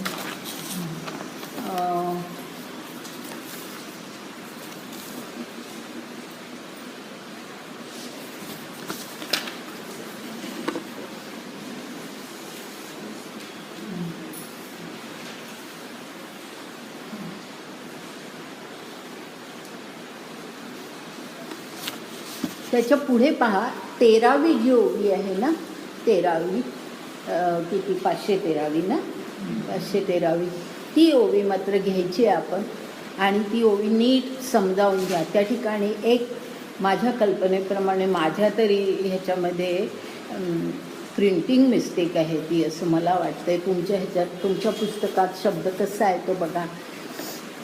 आता ही ओवी मी वाचते. जी तू त्रिजगतीये बोलावा, अक्षर तू सदाशिवा, तूची माझ्या ह्याच्यामध्ये आहे संता संत, सत असत आहे ना, ते बरोबर आहे. माझ्या ह्याच्यामध्ये अगदी त्याच्यावर अनुस्वार दिलाय. आणि जर कोणाच्या पुस्तकात तसं असेल तर माझं हे ज्याच्यावर मी कॉपी केली, फार जुनं पुस्तक होतं, कॉपी, सत असत, सत सत तला चा पाय मोडायचं, सत असत, सत असत, सत असत असा आहे तो शब्द. अक्षर तू सदाशिवा, तूची सत असत देवा, किंवा सदासत असं म्हटलं तरी चालेल. तयाही अतीत ते तू. आता हा जो भाग आहे तो नीट समजावून घ्या. हा भाग ह्या श्लोकामध्येही आलेला आहे. 37वा श्लोक जर तुम्ही पाहिला तर त्याच्यामध्ये बघा, शेवटच्या दुसऱ्या ओळीमध्ये सत सत परम यत असं आलेलं आहे ना. हां, तर ते जे आहे त्यात तोच उल्लेख या ठिकाणी ओव्यांमध्ये सत असत असं केलेलं आहे. आणि तयाही अतीत असंही म्हटलेलं आहे. आपण लक्षात घेऊ ह्याचा अर्थ, की आता तो ईश्वराला म्हणतोय की तू कसा आहेस, तर तू त्रिजगतीची ये बोलावा, म्हणजे सगळं जगत मुळी बोलावा ह्याचा अर्थ आश्रय. या ठिकाणी बोलावा ह्याचा अर्थ या ठिकाणी सगळ्या जगाचा तू आश्रय आहेस, सगळ्या जगाचा तू आश्रय आहे. आणि आश्रय असं जेव्हा आपण म्हणतो ना, तेव्हा सुद्धा त्याचा अर्थ आश्रय म्हणजे काय, त्याच्या आधाराने सगळं जग राहिलंय असं नव्हे. आश्रय ह्याला जास्ती सखोल अर्थ असा आहे की आश्रय म्हणजे जगामध्ये ज्या काही कृती घडत असतात, जगामध्ये ज्या काही घडामोडी घडत असतात, त्या सगळ्या तुझ्यामुळे घडत असतात. त्या अर्थाने आश्रय, जगातल्या सगळ्या घडामोडी तुझ्यामुळे घडत असतात, त्या अर्थाने आश्रय म्हटले.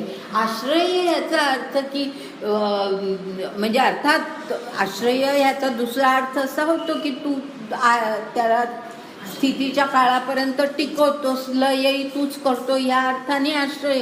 पण तो अर्थ या ठिकाणी नाही आहे. या ठिकाणी जो आहे तो असा आहे, त्रिजगतीय बोलावा. हा बोलावा आहे तो.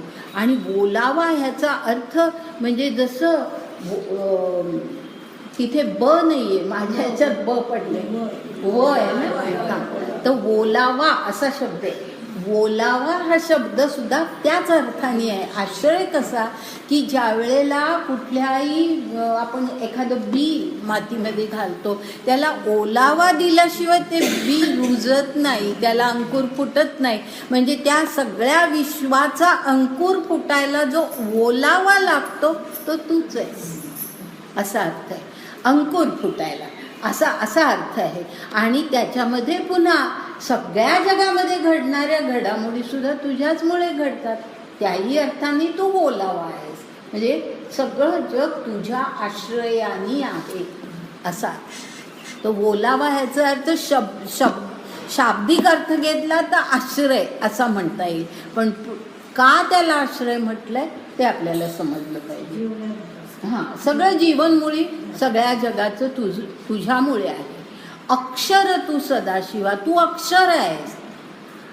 अक्षर ह्याचा अर्थ माहिती आहे आता ना तुम्हाला सर्वांना, की क्षर आणि अक्षर. क्षर म्हणजे ज्याच्यामध्ये बदल होतो, कधीतरी संपतं, ते क्षर. आणि अक्षर म्हणजे ज्याच्यामध्ये कधी बदल होत नाही, जे कधी संपत नाही, जे अक्षर. तर तू असा अक्षर आहेस. आणि तूची सत असत देवा, तयाही अतीत ते तू. आता या ठिकाणी सत असित, सत असत हे जे शब्द आहेत ते असा त्याचा अर्थ आहे की व्यक्त आणि अव्यक्त असं जे आपण म्हणतोय ना, व्यक्त आणि अव्यक्त. सृष्टी सगळी व्यक्त आहे, आपण माणसं सगळी व्यक्त आहोत. त्या अर्थाने आणि आपल्यामध्ये परमेश्वर आहे, तर त्यामुळे तो व्यक्तही आहे, तो व्यक्तही आहे, तो अव्यक्तही आहे.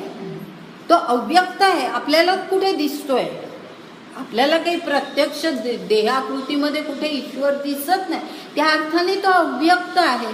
म्हणजे तो व्यक्त पण आहे, ह्या जगामध्ये व्यक्त झालेला आहे, हे सगळं जगच त्यामुळे व्यापलेलं आहे. तो अव्यक्तही आहे.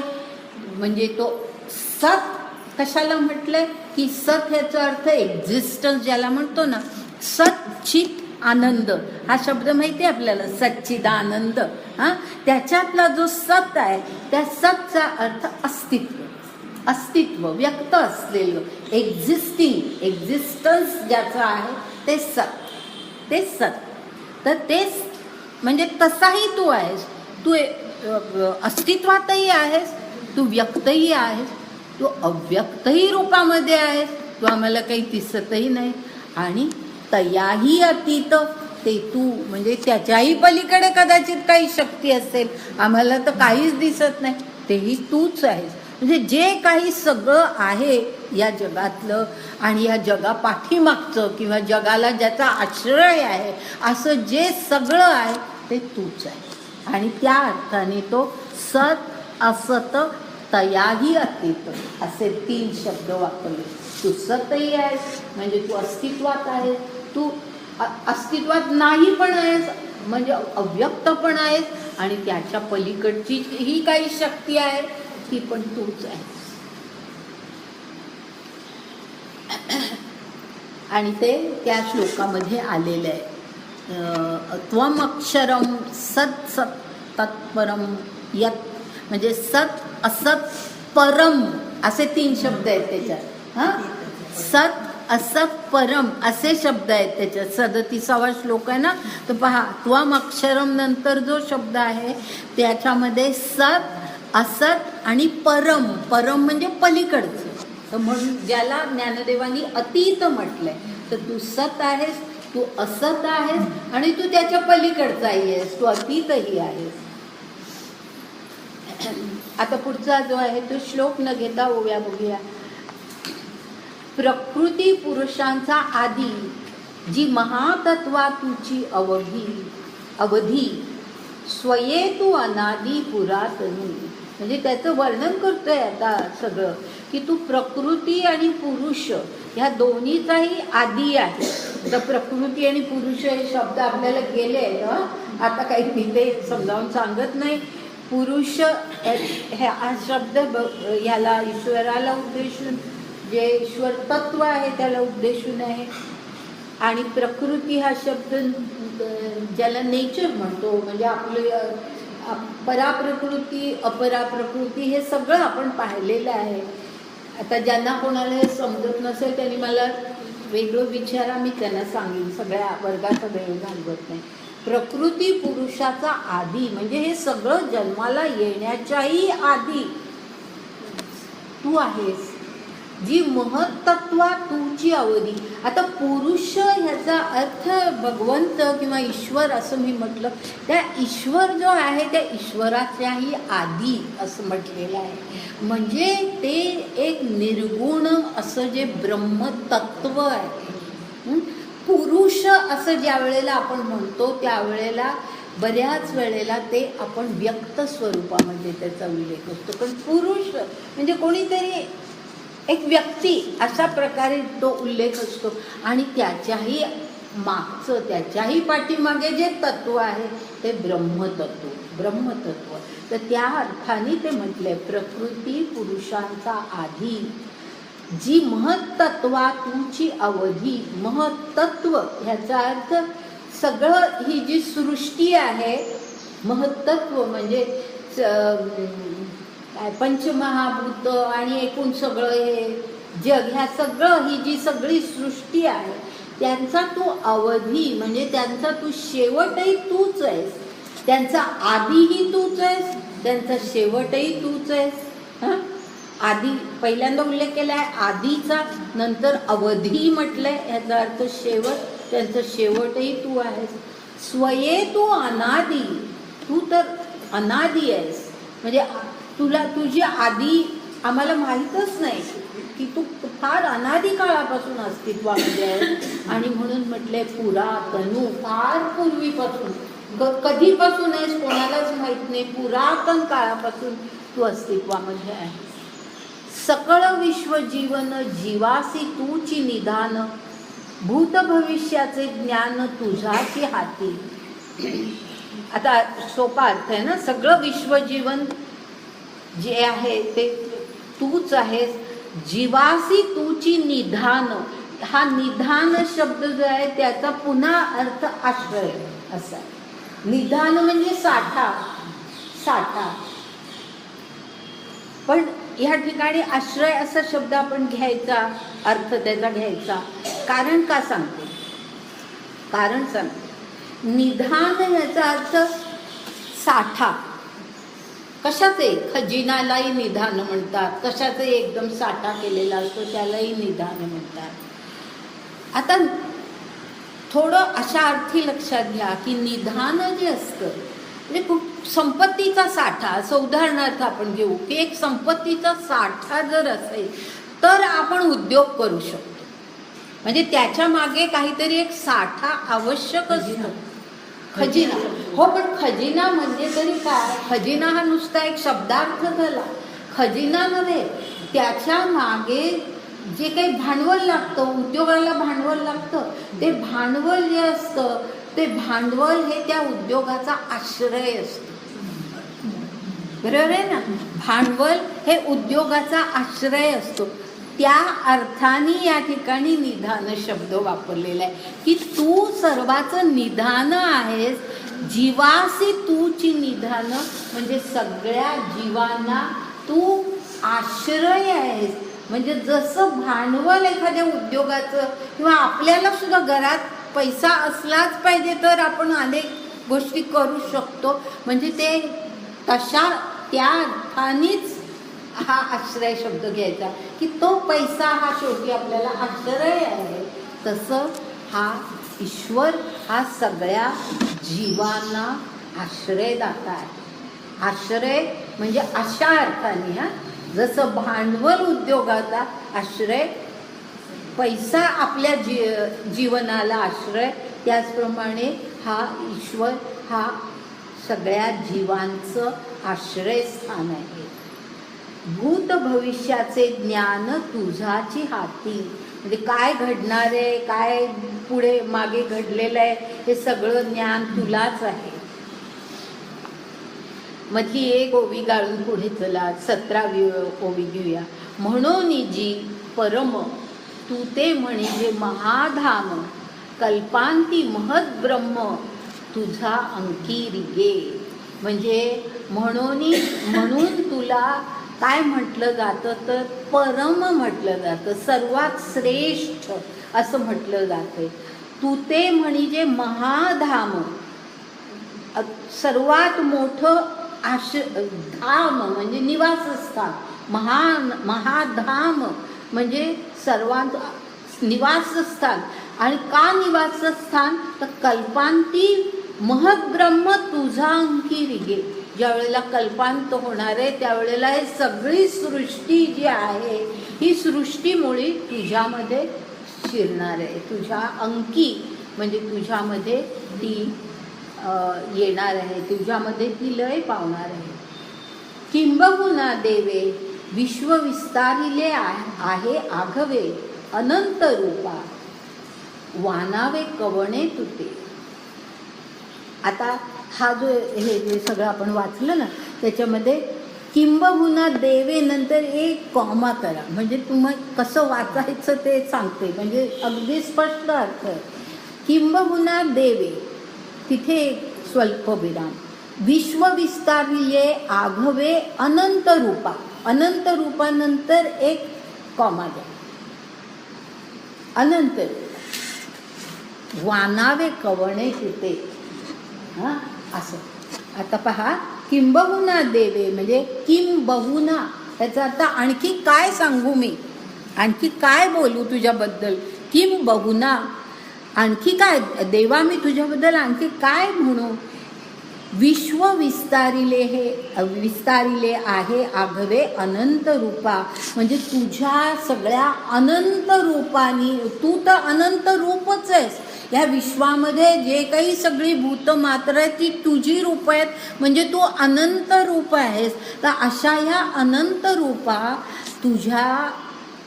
तुझ्याच ह्या अनंत रूपाने सगळं विश्व विस्तारलं आहे, सगळं जग व्यापलं आहे.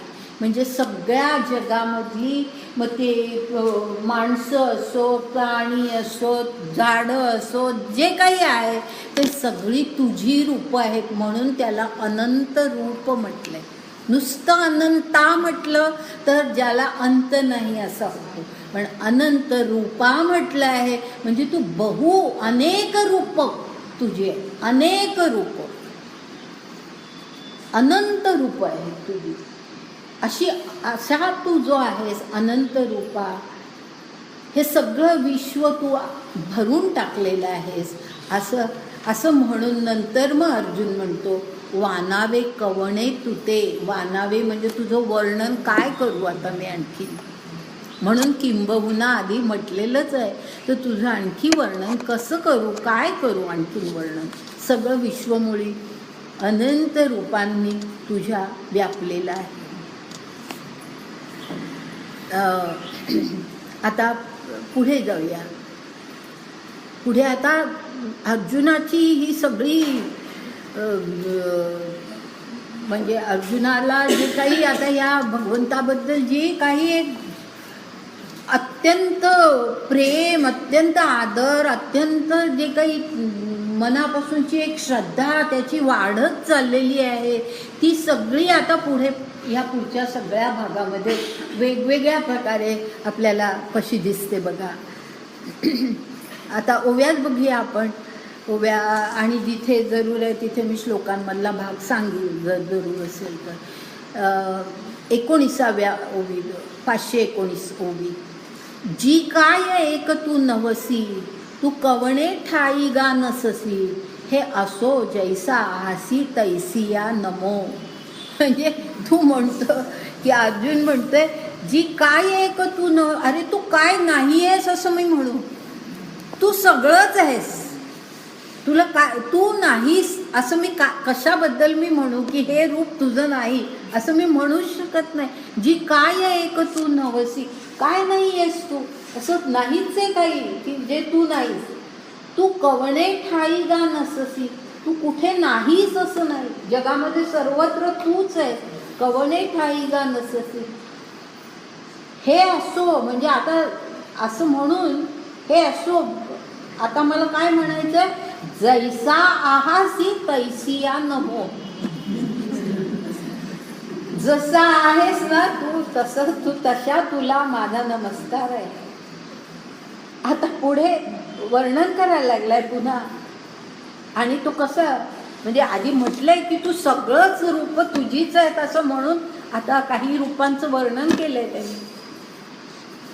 वायू तू अनंता, यम तू नियमिता, प्राणीगणी वसता अग्नी जितू. म्हणजे वायू, सगळ्या जगामध्ये असलेला वायू, ज्या वायूशिवाय आपण जगणारच नाही, तर वायू तू अनंता, तूच वायू आहेस. यम तू नियमिता. हाय नीट ह्याचा अर्थ समजावून घ्या. या ठिकाणी त्याला यम म्हटलेलं आहे, ते काळ ह्या अर्थी नाही आहे. काय म्हटलंय त्यांनी, म्हणजे तो अर्थ आहे त्याच्यामध्ये अभिप्रेत, पण तो कसा आहे, यम तू नियमिता असं म्हटलंय. ह्याचा अर्थ असा की आपण एक सर्वसाधारणपणे आपण यमाला मृत्यूची देवता म्हणतो, बरोबर आहे. पण खरं म्हणजे तसा अर्थ किंवा यमाचं ते स्वरूप नाही आहे. यम ही मृत्यूची देवता नाही आहे. तर यम काय आहे, तर योग्य काय आणि अयोग्य काय हे जाणून त्याप्रमाणे नियमन जगाचं जो करतो, योग्य अयोग्य काय हे जाणून जगाचं जो नियमन करतो आणि त्याप्रमाणे न्याय देतो. हा म्हणजे मृत्यू म्हणजे काय? न्याय आहे, तो न्याय आहे. तर काय योग्य आहे काय अयोग्य आहे हे सगळं जाणून घेऊन त्यानुसार जो न्याय देतो, नियमन करतो, न्याय देतो. नियमन ह्याचा अर्थ नियंत्रण, नियंत्रण करतो. मृत्यू घडवणं हे सुद्धा एक प्रकारे नियंत्रण असतं, की आता हा जीव, हा आत्मा हा ह्या देहातून गेला पाहिजे. आता ह्या आत्म्याला या देहामध्ये आणखी त्याचा काही उद्धार होण्याची शक्यता नाही आहे, हे जाणून घेऊन न्याय देणं हे यमाचं काम आहे. तर यम ही खरं न्याय देवता आहे. यम ही मृत्यूची देवता नाही. तेवढा आपल्या विचारांमध्ये हा एक महत्त्वाचं ही एक गोष्ट असते की यम म्हणजे मृत्यूची देवता. यम आला असं आपण म्हणतो, तर यम ही मृत्यूची देवता नाही, यम ही न्यायाची देवता आहे. आणि तो न्याय कसा देतो? तो योग्य नियमनानुसार जे घडायला पाहिजे आता हे त्याला माहिती आहे. योग्य काय आहे अयोग्य काय आहे त्याला माहिती आहे, आणि त्यानुसार तो नियंत्रण करतो, तो नियमन करतो आणि त्यानुसार न्याय देतो. म्हणजे मृत्यू घडवतो तो न्याय असतो, अशी खरी कल्पना आहे. तर यम आपल्याला खूप वेळेला वाटतं की एखाद्या माणसाचा खूप म्हणजे लहान वयामध्ये किंवा अकाली मृत्यू झाला असं आपण म्हणतो. पण अकाल हा शेवटी आपल्याला वाटतो, आपल्याला माहिती नसतं की त्या आत्म्याची स्थिती काय आहे, त्या आत्म्याचं पुढे काय घडणार आहे. कदाचित त्या देहातून निघून तो आणखीन एखाद्या ठिकाणी हे सगळं आपण जाणून घ्यायचं आहे. फार फार सुंदर गोष्टी आहेत या, की आपल्याला मृत्यूबद्दल जो शोक वाटतो त्या शोकामागे शोक वाटणं, आणि हाही फरक मी मागे सांगितला होता पहा, की दुःख आणि शोक यामध्ये फरक आहे. की दुःख वाटणं साहजिक असतं ते, पण दुःख हे क्षणिक असतं. कारण जे समोर आपण पाहतो, जे घडलेलं आपण ऐकतो, त्यामुळे त्या इंद्रियांनी जे काही ज्ञान आपल्या मनाला दिलेलं असतं त्यामुळे झालेली जी एक रिॲक्शन असते मनाची, जी एक प्रतिक्रिया असते, ते म्हणजे दुःख असतं. तर दुःख एक क्षणिक असतं. कारण एकदा कळलं आपल्याला की हे असं घडलं आहे, ते घडल्यानंतर त्या मनाला कळलं आहे, ते मन थोडा वेळ दुःखामध्ये राहतं, पण काही क्षण ते जातात. त्यानंतर आपण मात्र शोक करत राहतो. आणि म्हणून शोक हा दुःखापेक्षा वेगळा असतो. तो शोक हा आपण करायचा नाही, आपल्याला ह्यातलं माहिती नाही आहे तो, आणि म्हणून यमाला नियमिता म्हटलेलं. काही गोष्टी घडायच्या असतात त्या त्याप्रमाणे घडत असतात. त्यावेळेला आपल्याला दुःख होतं, कधीतरी आपल्याला पुन्हा त्या क्षणाची आठवणही होते, पण ते साहजिक आहे. पण त्या शोकातच माणसांनी राहायचं नसतं. हा एक फार सुंदर आदेश ह्याच्यातून दिलेला आहे, की ज्या ठिकाणी हा शब्द ज्ञानदेवांनी वापरला आहे, यम तू नियमिता म्हटलं. नियमिता, तू नियमन करणार आहेस, तू नियंत्रण करणार आहेस, तू न्याय देवता आहेस, असा त्याचा अर्थ आहे. तर यम तू नियमिता, प्राणीगणी वसता अग्नी जितू. प्राणीगणी वसता अग्नी जितू, ह्याचा अर्थ आपण म्हणतो प्राण, माणसामध्ये प्राण आहेत, प्राण गेले, माणसाचे प्राण गेले असं आपण म्हणतो. आता प्राण गेले असं म्हणतो, त्यानंतर आपल्याला सर्वांना माहिती आहे की शरीर थंड पडतं. शरीर थंड पडतं. ते जो शरीरामध्ये जे अग्नितत्व असतं ते अग्नितत्व बाहेर गेलेलं असतं. तर ते अग्नितत्व जे बाहेर जातं, तर त्या अर्थाने या ठिकाणी म्हटलं प्राणीगणी वसता अग्नी जितू. प्रत्येकाच्या प्राणामध्ये असलेला जो अग्नीत आहे काय किती सुंदर, म्हणजे एकेका शब्दातून इतक्या सुंदर सुंदर आपल्याला विचार आणि कल्पना दिलेल्या आहेत. आता पुढे वरुण तू सोम, स्रष्टा तू ब्रह्म, पितामहाचाही परम आदी जनक तू. वरुण वरुण आपल्या वेदांमध्ये ज्या देवांचा उल्लेख आहे त्याच्यामध्ये वरुण, आपण आता वरुणाची पूजा करत नाही, परंतु त्या काळामध्ये म्हणजे वेद ज्यांना माहिती आहे तर वेदांमध्ये ज्या देवांचा उल्लेख आहे त्यामध्ये अग्नी, सूर्य, वरुण, सोम वगैरे अशा ह्यांचा उल्लेख आहे. तर वरुण ही जी देवता आहे ती कुठली देवता असं मी म्हणजे मलाही माहिती नव्हतं, म्हणून मी जलदेवता जलतत्व जे आहे, जलतत्व म्हणण्यापेक्षा जलदेवता म्हणजे त्या जसं सूर्याची उपासना करणं ह्याचा अर्थ असा की त्या सूर्यामध्ये जे ईश्वराचं तत्व आहे त्याची उपासना असं जे अधिष्ठान नाही विभूती नव्हे.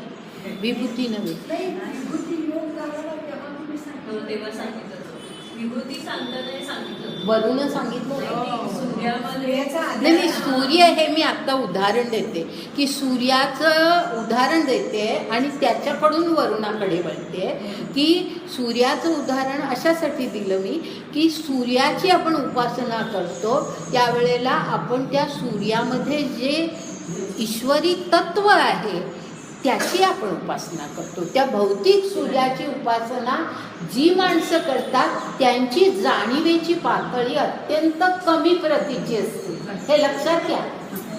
किंवा मूर्तीची पूजा करणारे जे असतात, मूर्तीची पूजा करा, मूर्तीची तुम्हाला पूजा करायला हरकत नाही, परंतु ज्ञानदेवांनी सुद्धा सगुण उपासनेबद्दल खूप लिहिलेलं आहे. तर सगुण उपासनेच्या विरुद्ध ते होते असं नाही आहे, परंतु मूर्तीची उपासना ह्याचा अर्थ त्या मूर्तीमध्ये जे तत्व आहे, जे परमात्म तत्व आहे त्याची उपासना आहे. आणि आपण ज्या वेळेला प्रतिष्ठापना करतो, आता गणेशाची प्रतिष्ठापना याचा अर्थ त्या तत्वाची प्रतिष्ठापना की त्याला आपण आवाहन करतो, आमच्या वास्तूमध्ये तुझं अस्तित्व असू दे, अशा प्रकारे आपण आवाहन करतो.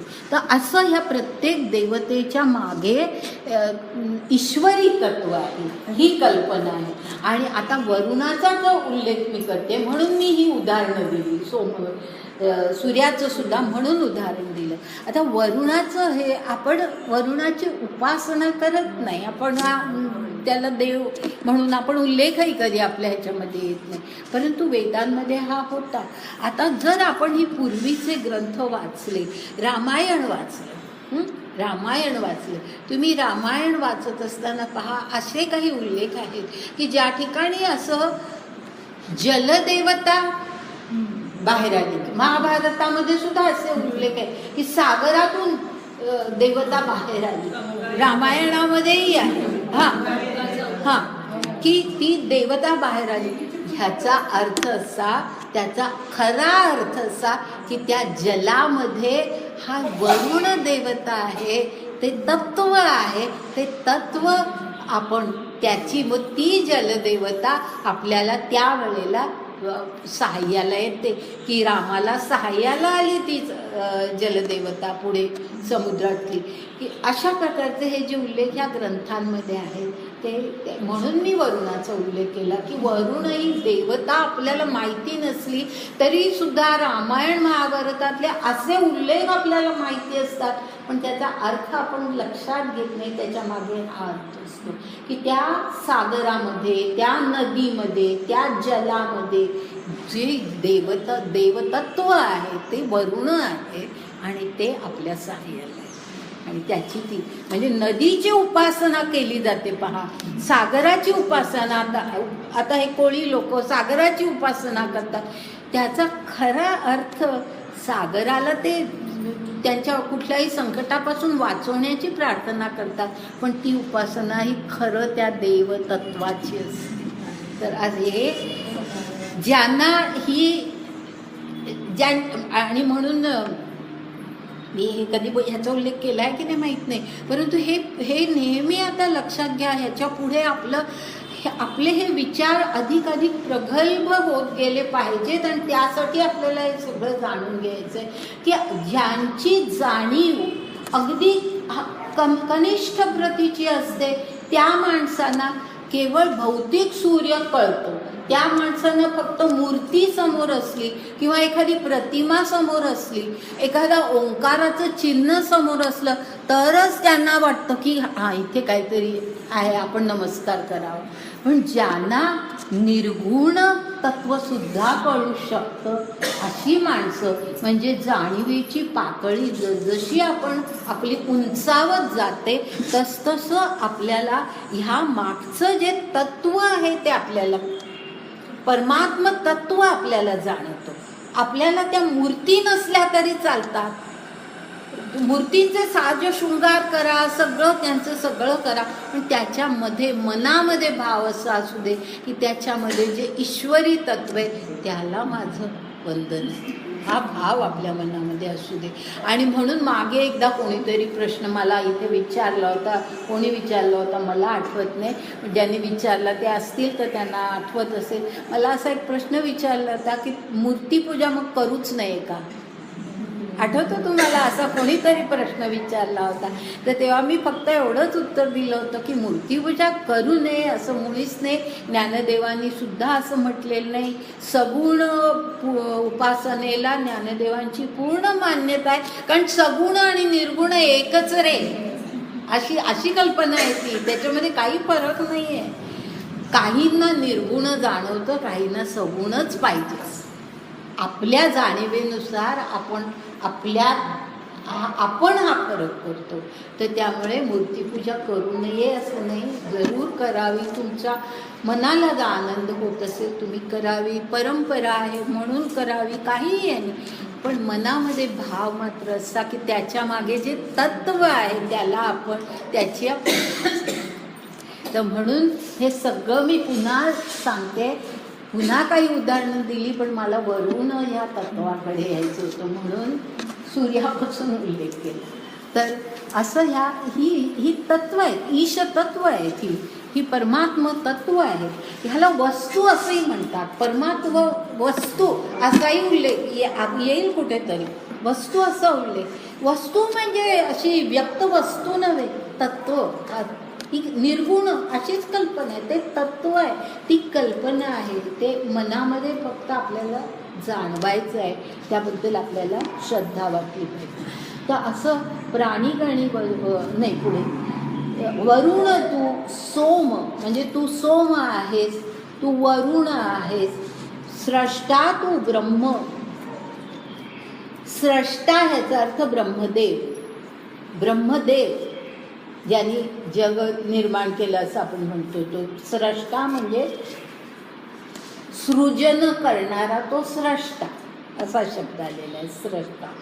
तर सृजन करणारा म्हणजे सगळी सृष्टी निर्माण करणारा तो ब्रह्मदेव. तर स्रष्टा तू ब्रह्म, म्हणजे तू ब्रह्मही आहेस. ब्रह्म हे निर्गुण तत्व आहे आणि ब्रह्मदेव हा एक देव, हां एक देव आहे. ब्रह्मदेव तूच आहेस, ब्रह्मही तूच आहेस. पितामहाचाही परम आदी जनक तू. पितामह म्हणजे आजोबा, आजोबांपेक्षाही आधी.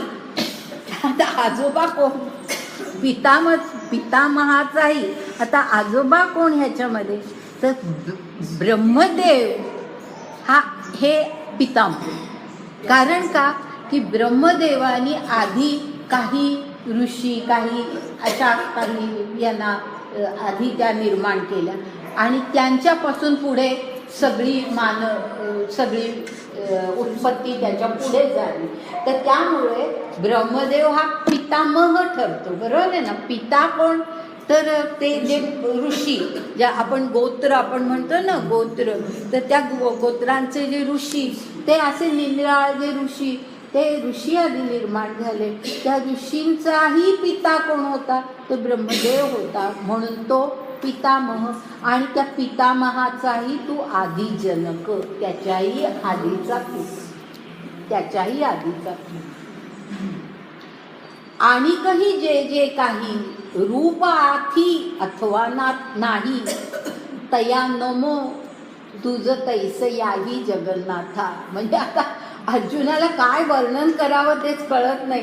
आणखी जे जे काही आहे असंच म्हणून टाकले, आणखी जे जे काही आहे, रूप आहे किंवा नाही, म्हणजे तू व्यक्त स्वरूपामध्ये आहे किंवा अव्यक्त आहे, रूप आहे किंवा नाही, जसा तू असशील तशा तुला तया नमो तुझ तैस याही, म्हणजे तशा तुला माझा नमस्कार आहे जगन्नाथा.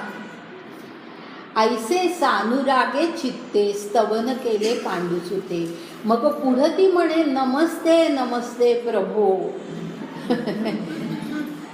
सानुरागे म्हणजे अनुराग, अनुराग म्हणजे प्रेम, अत्यंत प्रेमपूर्ण अशा चित्ताने स्तुती स्तवन केलं पांडुसुतानी, अर्जुनाने त्याचं स्तवन केलं. आणि मग पुढे म्हणे नमस्ते नमस्ते प्रभू. आता पुढे पाठी तिये साध्यंते न्याहाळी श्रीमूर्ती ते. आणि पुढं ती म्हणे नमस्ते नमस्ते प्रभू. म्हणजे पाठी तिये साध्यंते, म्हणजे पाठी म्हणजे ह्या ठिकाणी पुन्हा पुन्हा असा अर्थ आहे. पुन्हा त्यांनी त्या श्रीमूर्तीला साध्यंत न्याहाळलं.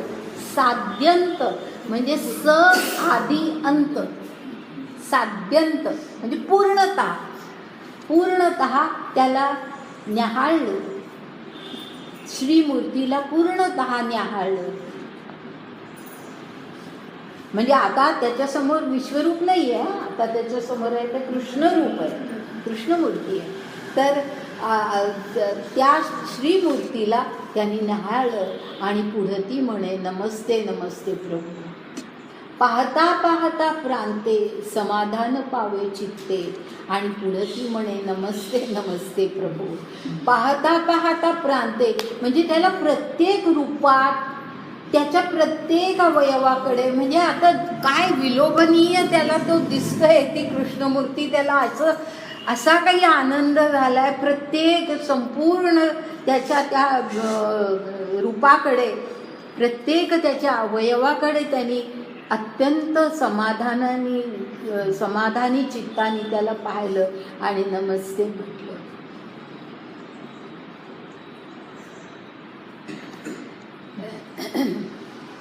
ये चराचरी समजते अखंडिता देखे तयाते. आणि पुढे ती म्हणे नमस्ते नमस्ते प्रभू. म्हणजे आता त्याला हा समोर दिसणारा हा कृष्ण जो आहे तो कसा दिसतोय, तर चराचरी समजते अखंडित तो भरलेला आहे हे त्याला आता कळतंय. त्याला आधी हे कळलेलं नव्हतं, आता त्याला ते कळतंय की तो अखंडित भरलेला आहे ह्या चराचरामध्ये. हे रूप त्याला दिसतंय, म्हणजे समोर कृष्णच उभा आहे, पण त्या कृष्णाला पाहून हे सगळे विचार आता मनामध्ये येत आहेत की तो अखंडित भरून राहिला आहे या सगळ्या चराचरामध्ये.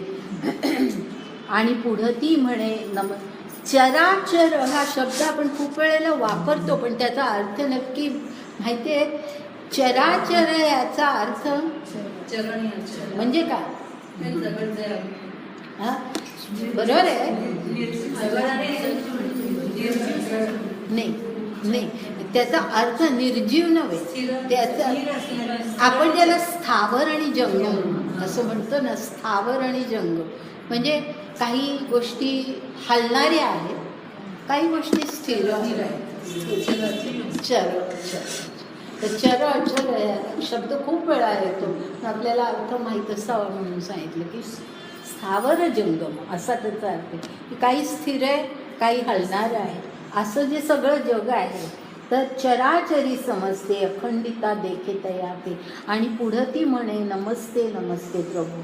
ऐसी रूपे ती अद्भुते आश्चर्य स्फुरती अनंते तव तव नमस्ते नमस्तेची म्हणे. म्हणजे त्याला आणखी अशी त्या ईश्वराची रूपं स्फुरायला लागली.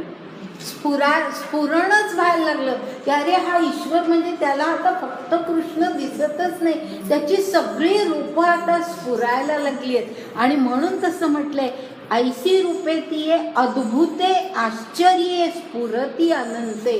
अनंत अशी ही त्या अनंताची अनेक अशी ही सगळी रूपं त्याला स्फुरायला लागली आणि त्या प्रत्येक रूपाला तो आता नमस्ते म्हणतोय. आणिक स्तुती नाठवे आणि निवांतही नसवे, नेणो कैसा प्रेम भावे गाजोची लागे. म्हणजे ज्ञानदेव म्हणतायत की आता अर्जुनाला आणखी काय स्तुती ह्याची करावी, नाठवे कळत नाहीये आणि निवांतही नसवे म्हणजे बसवत नाहीये, निवांत शांतही बसवत नाही, न बोलताही राहवत नाही. नेणो कैसा प्रेम भावे गाजोची लागे, म्हणजे गाजोची लागे याचा अर्थ म्हणजे तो नमस्ते नमस्ते म्हणत चाललाय, त्या अर्थाने गाजोची लागे म्हटलंय. आणि काय प्रेम भाव आहे, म्हणजे इतकं प्रेम उफाळून आलेलं आहे श्रीकृष्णाबद्दल आणि तो नमस्ते असं म्हणतच राहिलेला आहे. किंबहुना यापरी नमन केले सहस्रावरी, की पुढती म्हणे श्रीहरी तुझं सन्मुखा नमो. असं सहस्र वेळा त्यांनी नमन केलं आणि मग पुढे तरी पुन्हा काय म्हणतोय, श्रीहरी तुझं सन्मुखा नमो, म्हणजे मी तुला समोरून नमस्कार करतो, तू माझ्या समोर आहे आणि मी तुला समोर सन्मुख हो मी तुला नमस्कार करतोय. आणि पुढे म्हणजे हे ज्ञानदेवांचे हे आपल्या डोळ्यासमोर चित्र निर्माण करतात असं ते. आणि ते पुढे काय म्हणतात, देवासी पाठी पोट आथिकी नाही, येणे उपयोग आम्हा काही, तरी तुझं पाठ मोरे याही नमो स्वामी. म्हणजे देवाला पाठ आणि पोट आहे की नाही आम्हाला माहित नाही आहे, आणि करायचंय काय, उपयोग नाही म्हणजे हा विचार तरी करून करायचंय काय की त्याला पाठ आहे का नाही, पोट आहे का नाही, म्हणजे सन्मुख काय आणि पाठीमोर काय हे आम्हाला कशाला विचार करायचा आहे असं म्हणतोय. आणि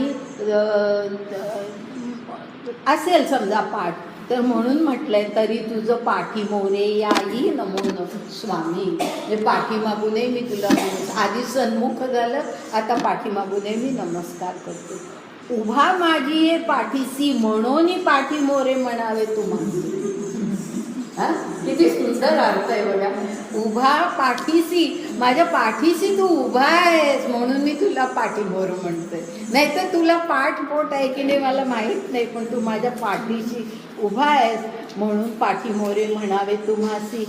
सन्मुख विनमुख जगेसी न घडे तुझं. काय सुंदर शब्द आहे, तू जगाला कधी सन्मुख आणि विनमुख काही नाही, तू आहेसच सर्वत्र जगामध्ये, तू आहेसच, सर्वांसाठी तू आहेसच. तू कधी विनमुख झालायस जगाला असं कधी होणारच नाही. तू सन्मुख विनमुख असं म्हणण्याला काही अर्थच नाही.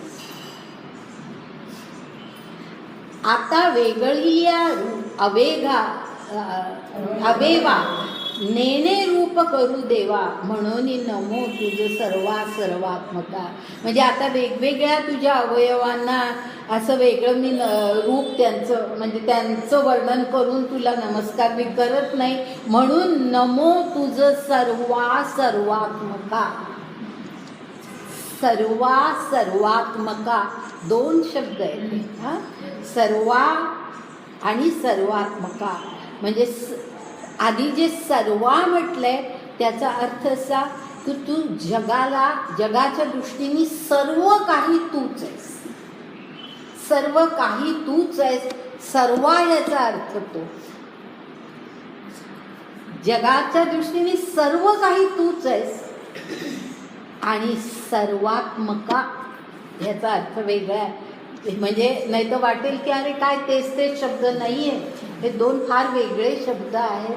वेगळे अशा अर्थी की सर्वा म्हणताना भाव असा की तू सर्व जगाला सगळं काही तूच आहेस हा भाव त्याच्यामध्ये, आणि सर्वात्मका म्हणताना सर्व जगाचं आत्मरूप तूच आहेस, आत्मरूप तूच आहेस. म्हणजे आत्मरूपानी सर्वांमध्ये तूच आहेस. आत्मरूपानी सर्वांमध्ये तूच आहेस. तू सर्वात्मक म्हणजे आत्मरूपानी सर्वांमध्ये तूच आहेस आणि जगाला सर्व काही तूच आहेस. असे दोन वेगळ्या अर्थाचे ते शब्द आहेत, एका अर्थी शब्द नाही आहे. तुझं सर्व म्हणजे तुला मी नमस्कार करतोय तर कोण तू आहेस? तू सर्व आहेस आणि सर्वात्मक आहेस. असं हे बरंच हे केलंय वर्णन, म्हणजे अनेक त्या रूपांना वगैरे वर्णन नमस्कार करून. पुढे आता जाऊया आपण. पुढे 41 श्लोकानंतर, अरे बापरे 5:45 वाजले. बरं आपण आता थांबू, पुढच्या वेळेला संपत. एक 10 मिनिटं घेऊन एखाद्या एवढ्या ओव्या पूर्ण करू 43 पर्यंत. हां,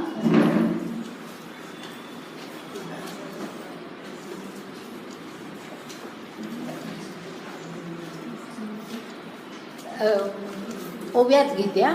परी ऐसिया तू ते स्वामी, कहीच नेणो जी आम्ही, म्हणून सोये रे संबंध धर्मी राहटला.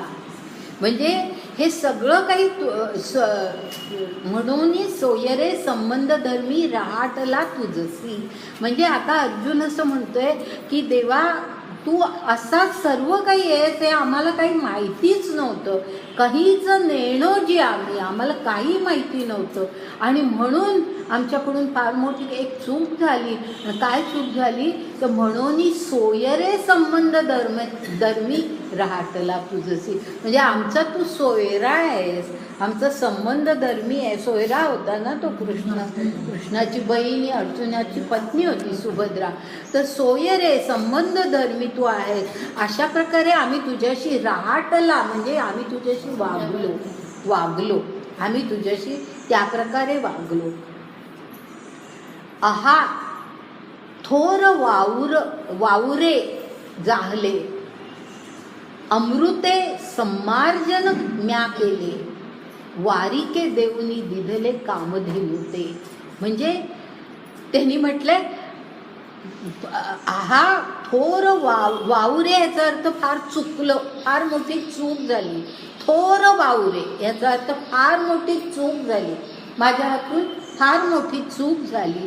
थोर वावरे म्हणजे फारच अनुचित काहीतरी मी केलं, फारच काहीतरी चुकीचं मी वागलो. अमृत समार्जन म्या केले म्हणजे हातामध्ये अमृत आलं होतं आणि आम्ही काय केलं, त्या अमृताचं सडा घातला. सम्मार्जन, सडा सम्मार्जन केलं. हातामध्ये आमच्या अमृत आलं होतं, तुझ्यासारखं आम्हाला मिळाला होता आणि आम्ही त्याला अत्यंत चुकीने आम्ही वागवलं. तर ते सांगण्यासाठी म्हटलंय की अमृताने आम्ही सडा घातला. वारिके देऊनी दिधले कामधेनू ते म्हणजे कामधेनू आम्हाला मिळाली होती ती आम्ही देऊन टाकली. आणि वारिके म्हणजे शिंगरू म्हणजे शिंगरू घेतलं आणि कामधेनू देऊन टाकली. म्हणजे काय आम्हाला मिळालं होतं आणि त्याची आम्हाला काही किंमतच कळली नाही, हे अशा वेगवेगळ्या शब्दात सांगितलंय. तसंच पुढे म्हटलंय परिसाचा खडवाची जोडीला का फोडोनी गडारा आम्ही घातला, कल्पतरू तोडोनी केला कुंपू शेता. म्हणजे परिसाची खाण, खडवा म्हणजे खाण, परिसाची खाण मिळाली होती, आम्ही काय केलं फोडोनी गडारा घातला म्हणजे पाया, गडारा म्हणजे पाया म्हणजे ते दगड फोडले. हे परीस आहे कळलंच नाही, आम्ही आपले दगड साधे आहेत म्हणून ते आम्ही ते फोडले आणि त्याचा आम्ही पाया घातला, पायाभरणी केली. त्या दगडांनी आम्ही पायाभरणी केली. आणि तसंच कल्पतरू तोडोनी केली कुंपू शेता म्हणजे कल्पतरू होता तर त्या तोडला आणि शेताला कुंपण घातलं. चिंतामणीची खाणी लागली तेणवरी ओलांटिली तैसी तुझी जवळीक धाडिली सांगातीपणे. म्हणजे चिंतामणीची खाण लागली होती हाताला. चिंतामणी हे सगळं, ह्या सगळ्या गोष्टी अशा आहेत की त्याच्यामुळे काय वाटेल ते आपल्याला इच्छा केलेलं सगळं मिळू शकतं, चिंता दूर होतात, असे हे अशा गोष्टी. तर ह्या चिंतामणीची खाण लागली होती. त्या मण्यांचा उपयोग आम्ही काय केला, तेणेवरी ओढाळे ओलाटिली. याचा अर्थ की गुरं हाकायला ढेकळं मारतात, दगड मारतात, तर ते चिंतामणी आम्ही फेकले. नाही गोफणीचे दगड नाही, गुरं जातात ना, गुरं जेव्हा सांभाळतात तर कुठेतरी गुरं गेली की त्याला दगड असा मारायचा, बाजूची माती ढेकळं घ्यायची आणि त्याला मारायचं. तर ढेकूळ हा शब्द आहे खरा म्हणजे तो. तर ढेकूळ ह्याचा अर्थ की अगदी साधी मातीचं ढेकूळ, त्याच्यासारखा आम्ही चिंतामणींचा उपयोग केला. तैसी म्हणजे हे सगळं सांगून, ही सगळ्या अशा उपमा देऊन, तैसी तुझी जवळीक धाडिली सांगातीपणे. म्हणजे तुझी जवळीक मिळाली होती तर आम्ही काय केलं, एक मित्र, एक सांगाती आहे, आमचा एक मित्र आहे, असं अशी आम्ही तुझी उपेक्षा केली. म्हणजे तुझ्याबद्दल जे आम्ही तुझ्यासाठी आम्ही जे करायला पाहिजे होतं ते न करता आम्ही तुझा असा दुरुपयोग केला. एखाद्या मित्रासारखं आम्ही वाटेल ते तुझ्याशी बोललो, उपेक्षा केली. सांगाती म्हणजे मित्रासारखं आम्ही तुला वागवलं, वाटेल ते केलं, वाटेल ते बोललो. आणि पुढे असं म्हटलंय, हे आजीची पाहे पा रोकडे, कवण झुंज हे केवडे, परी परब्रह्म तू उघडे सारथी केलास. म्हणजे आजचंच बघ ना की रोकडे म्हणजे हे आजचंच उदाहरण अगदी उघड आहे. काय ही कसली झुंज आहे, कसलं युद्ध, किती क्षुल्लक आहे हे.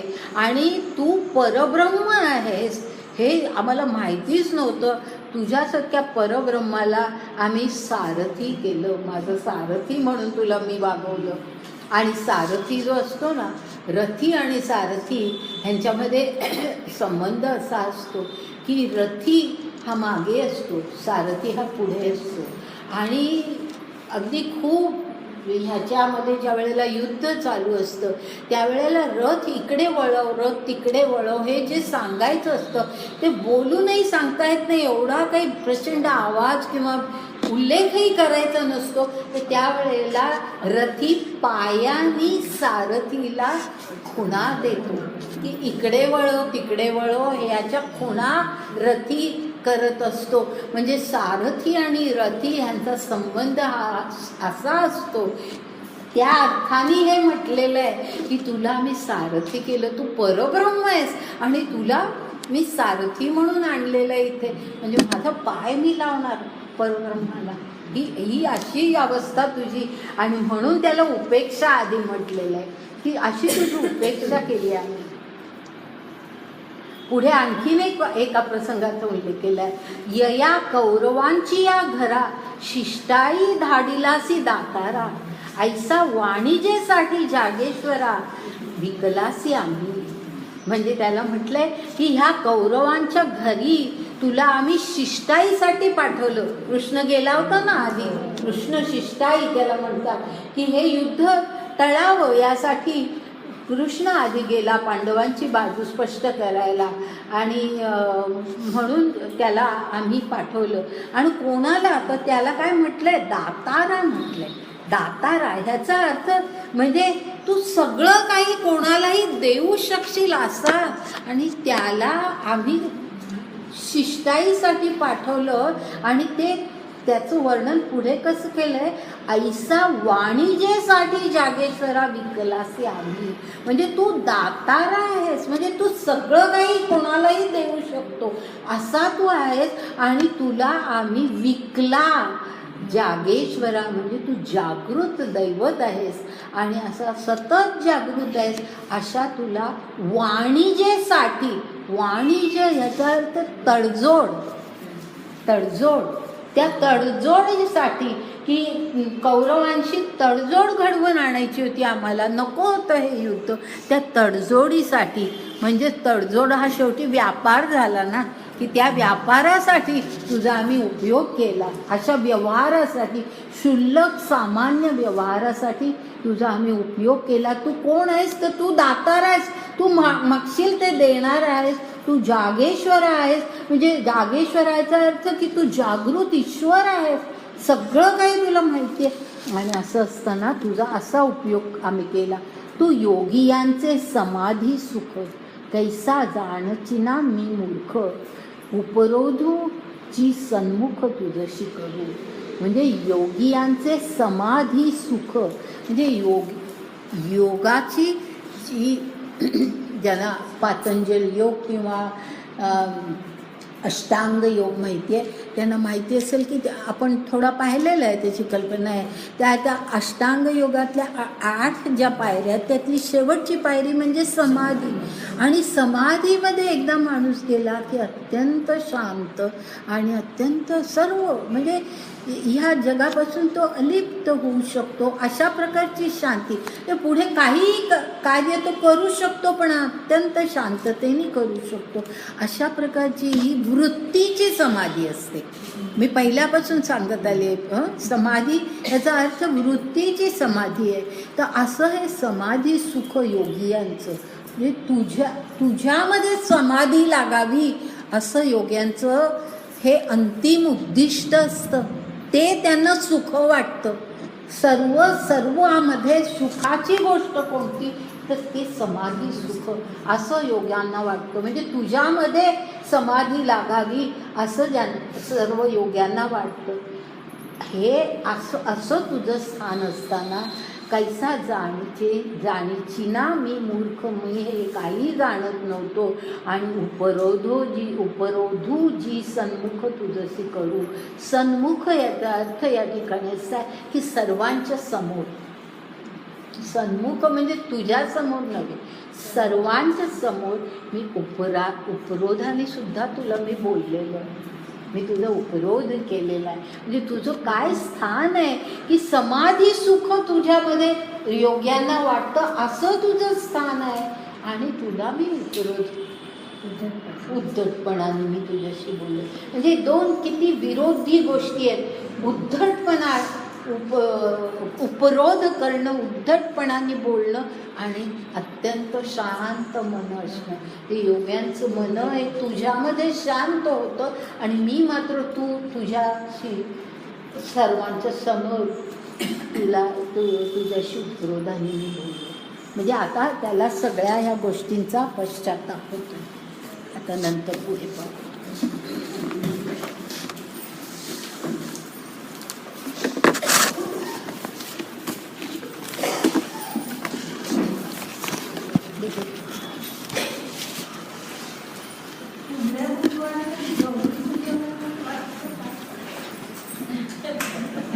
तुम्ही सांगा. नाही जमणार.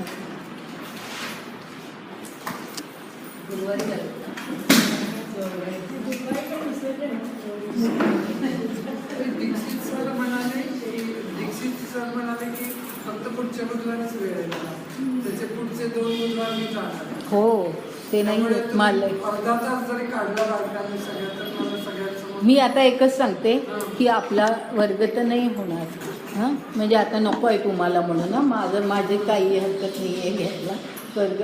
पण बऱ्याच जण जर येणारच नसतील तर अर्थ नाही, म्हणजे मग मला बरं नाही वाटत ते. तर त्यामुळे आपण वर्ग नाही घ्यायचा. पण मी दीक्षित सरांशी बोलते. मला जरा तुझा फोन नंबर दे. माझ्याकडे तुझा नंबर नसल्यामुळे मी त्यांना म्हटलं की माझ्याकडे नंबर नाही तर मी कळवू शकले असते. शेट्टीबाई तुम्ही पण माझा नंबर देऊन जा, फोन नंबर. हां तुम्हाला सांगते शेट्टीबाई. हां तर जे कोणी पॉंडिचेरीला येणार आहे त्यांनी मग कारण ते फक्त तोच शेवटचा दिवस आहे.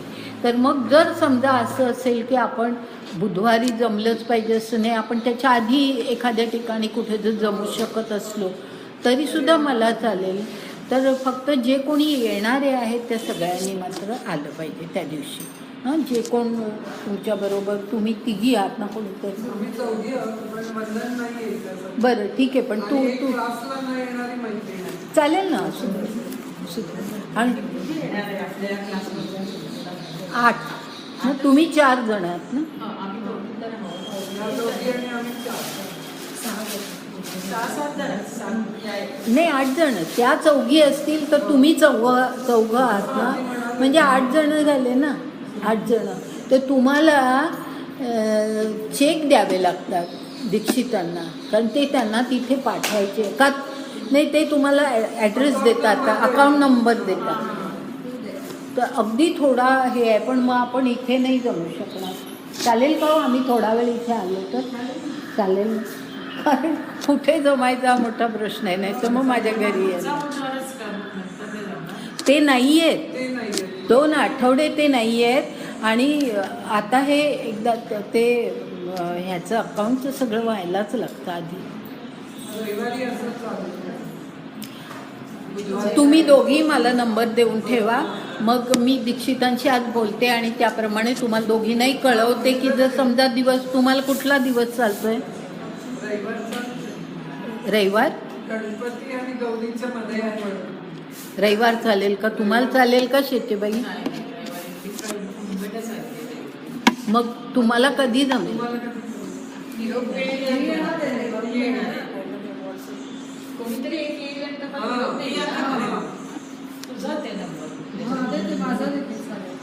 मला नंबर.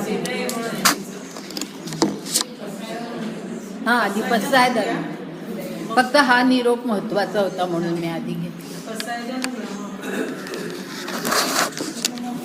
पसायदान.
अखंडित आणि ग्रंथोपजी